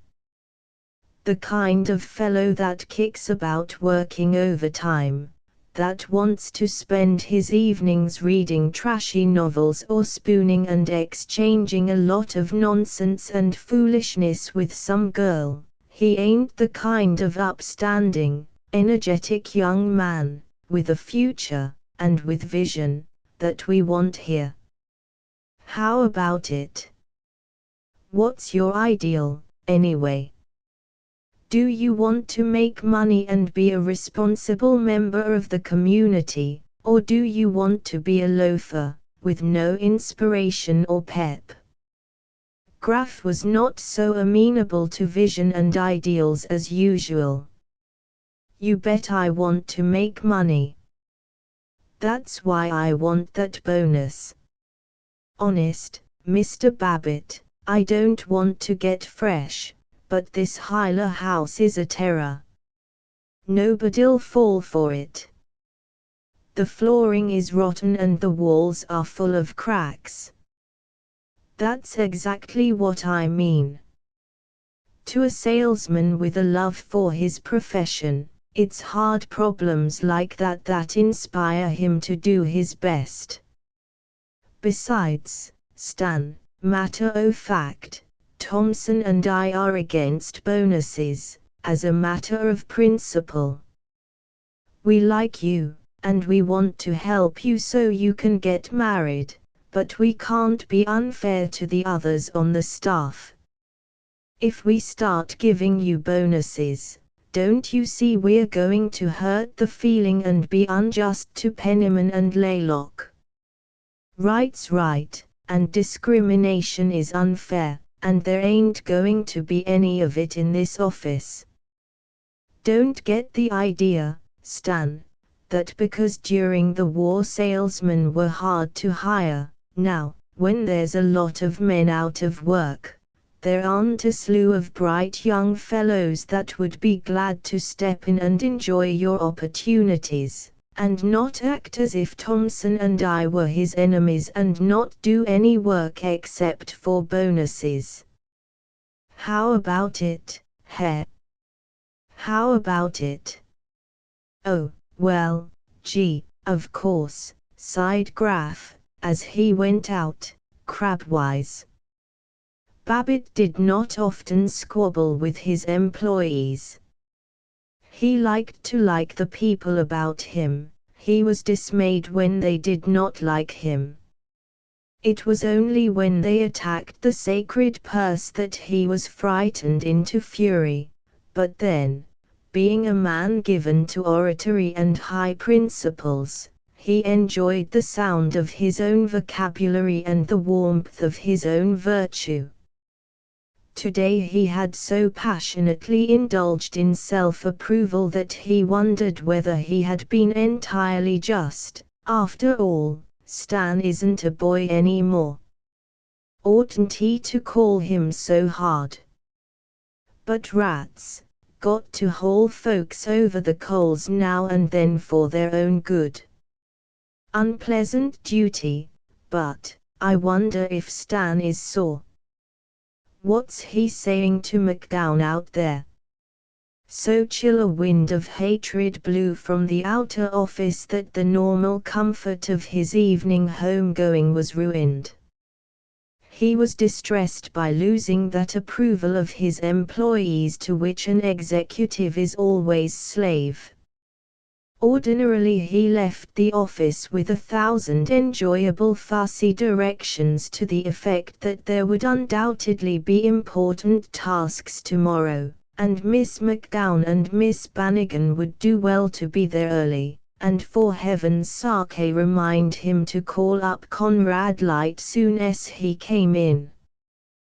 Tonight he departed with feigned and apologetic liveliness.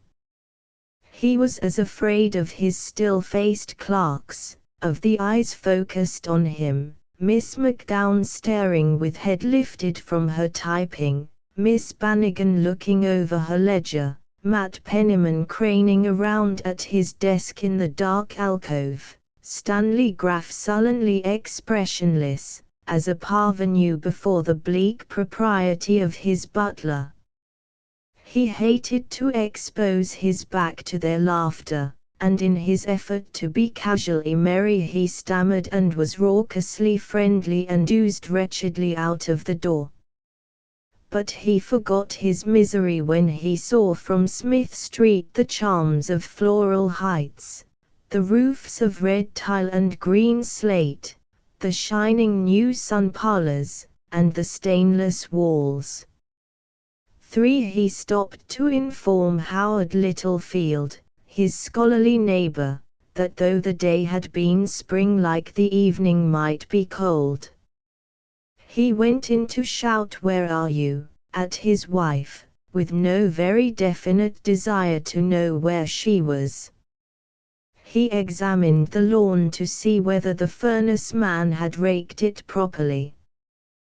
With some satisfaction and a good deal of discussion of the matter with Mrs. Babbitt, Ted, and Howard Littlefield, he concluded that the furnace man had not raked it properly.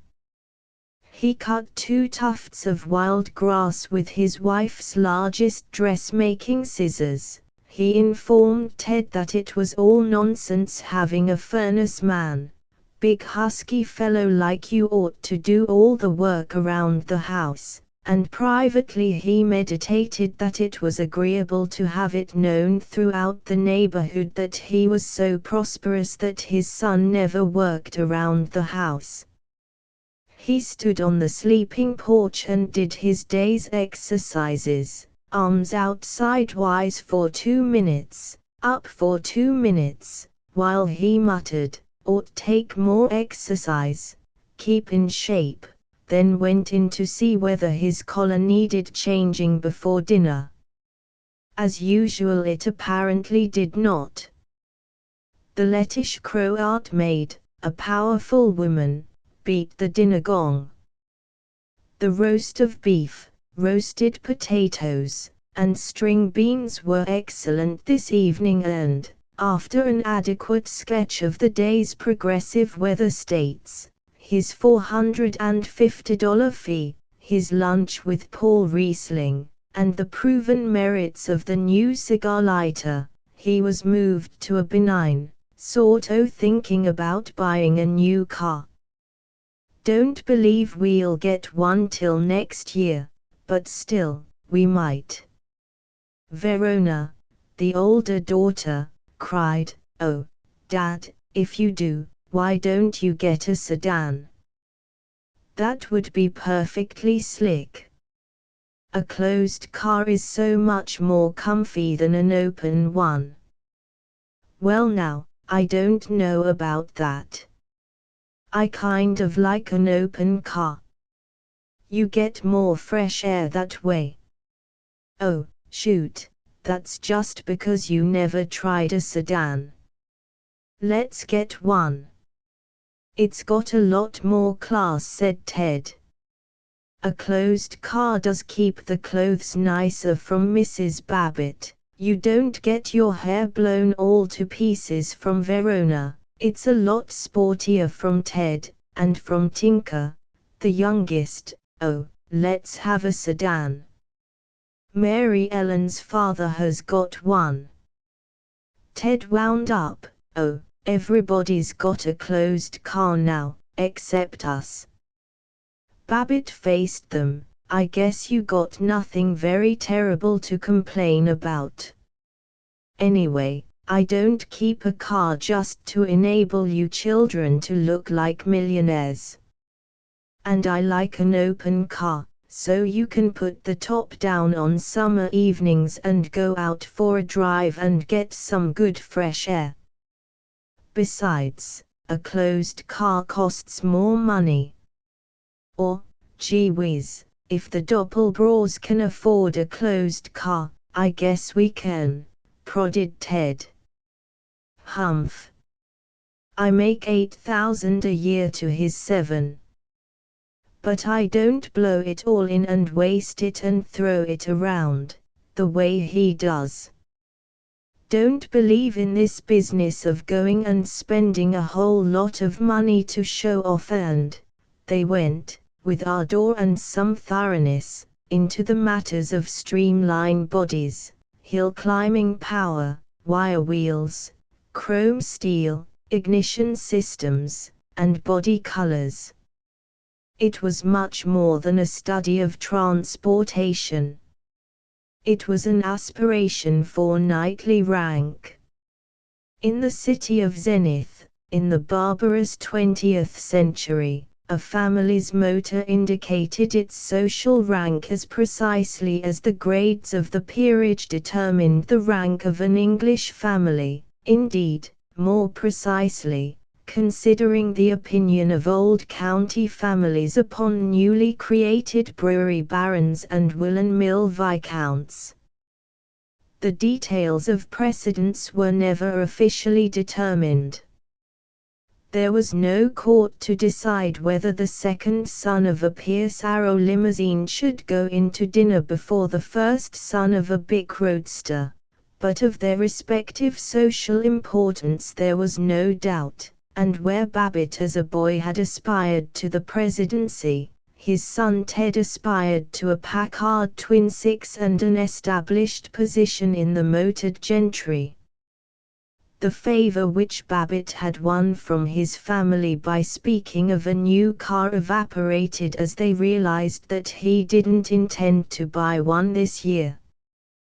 Ted lamented, "Oh, punk. The old boat looks as if it had had fleas and been scratching its varnish off."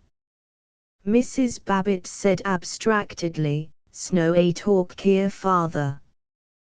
Babbitt raged, "If you're too much of a high-class gentleman, and you belong to the Bon Ton and so on, why, you needn't take the car out this evening." Ted explained, "I didn't mean," and dinner dragged on with normal domestic delight to the inevitable point at which Babbitt protested, Come now, we can't sit here all evening. Give the girl a chance to clear away the table." He was fretting, "What a family.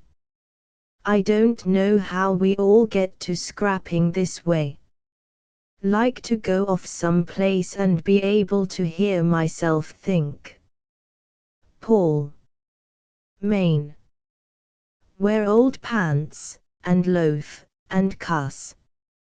He said cautiously to his wife, "I've been in correspondence with a man in New York, wants me to see him about a real estate trade, may not come off till summer. Hope it doesn't break just when we and the Rieslings get ready to go to Maine. Be a shame if we couldn't make the trip there together." Well, no use worrying now. Verona escaped, immediately after dinner, with no discussion save an automatic "Why don't you ever stay home?" from Babbitt. In the living room, in a corner of the Davenport, Ted settled down to his home study, plane geometry, Cicero, and the agonizing metaphors of Camus. "I don't see why they give us this old-fashioned junk by Milton and Shakespeare and Wordsworth and all these has-beens," he protested. "Oh, I guess I could stand it to see a show by Shakespeare, if they had swell scenery and put on a lot of dog, but to sit down in cold blood and read these teachers, how do they get that way?" Mrs. Babbitt, darning socks, speculated, "Yes, I wonder why. Of course I don't want to fly in the face of the professors and everybody, but I do think there's things in Shakespeare, not that I read him much, but when I was young the girls used to show me passages that weren't, really, they weren't at all nice." Babbitt looked up irritably from the comic strips in the Evening Advocate. They composed his favorite literature and art, these illustrated chronicles in which Mr. Mutt hit Mr. Jeff with a rotten egg, and Mother corrected Father's vulgarisms by means of a rolling pin.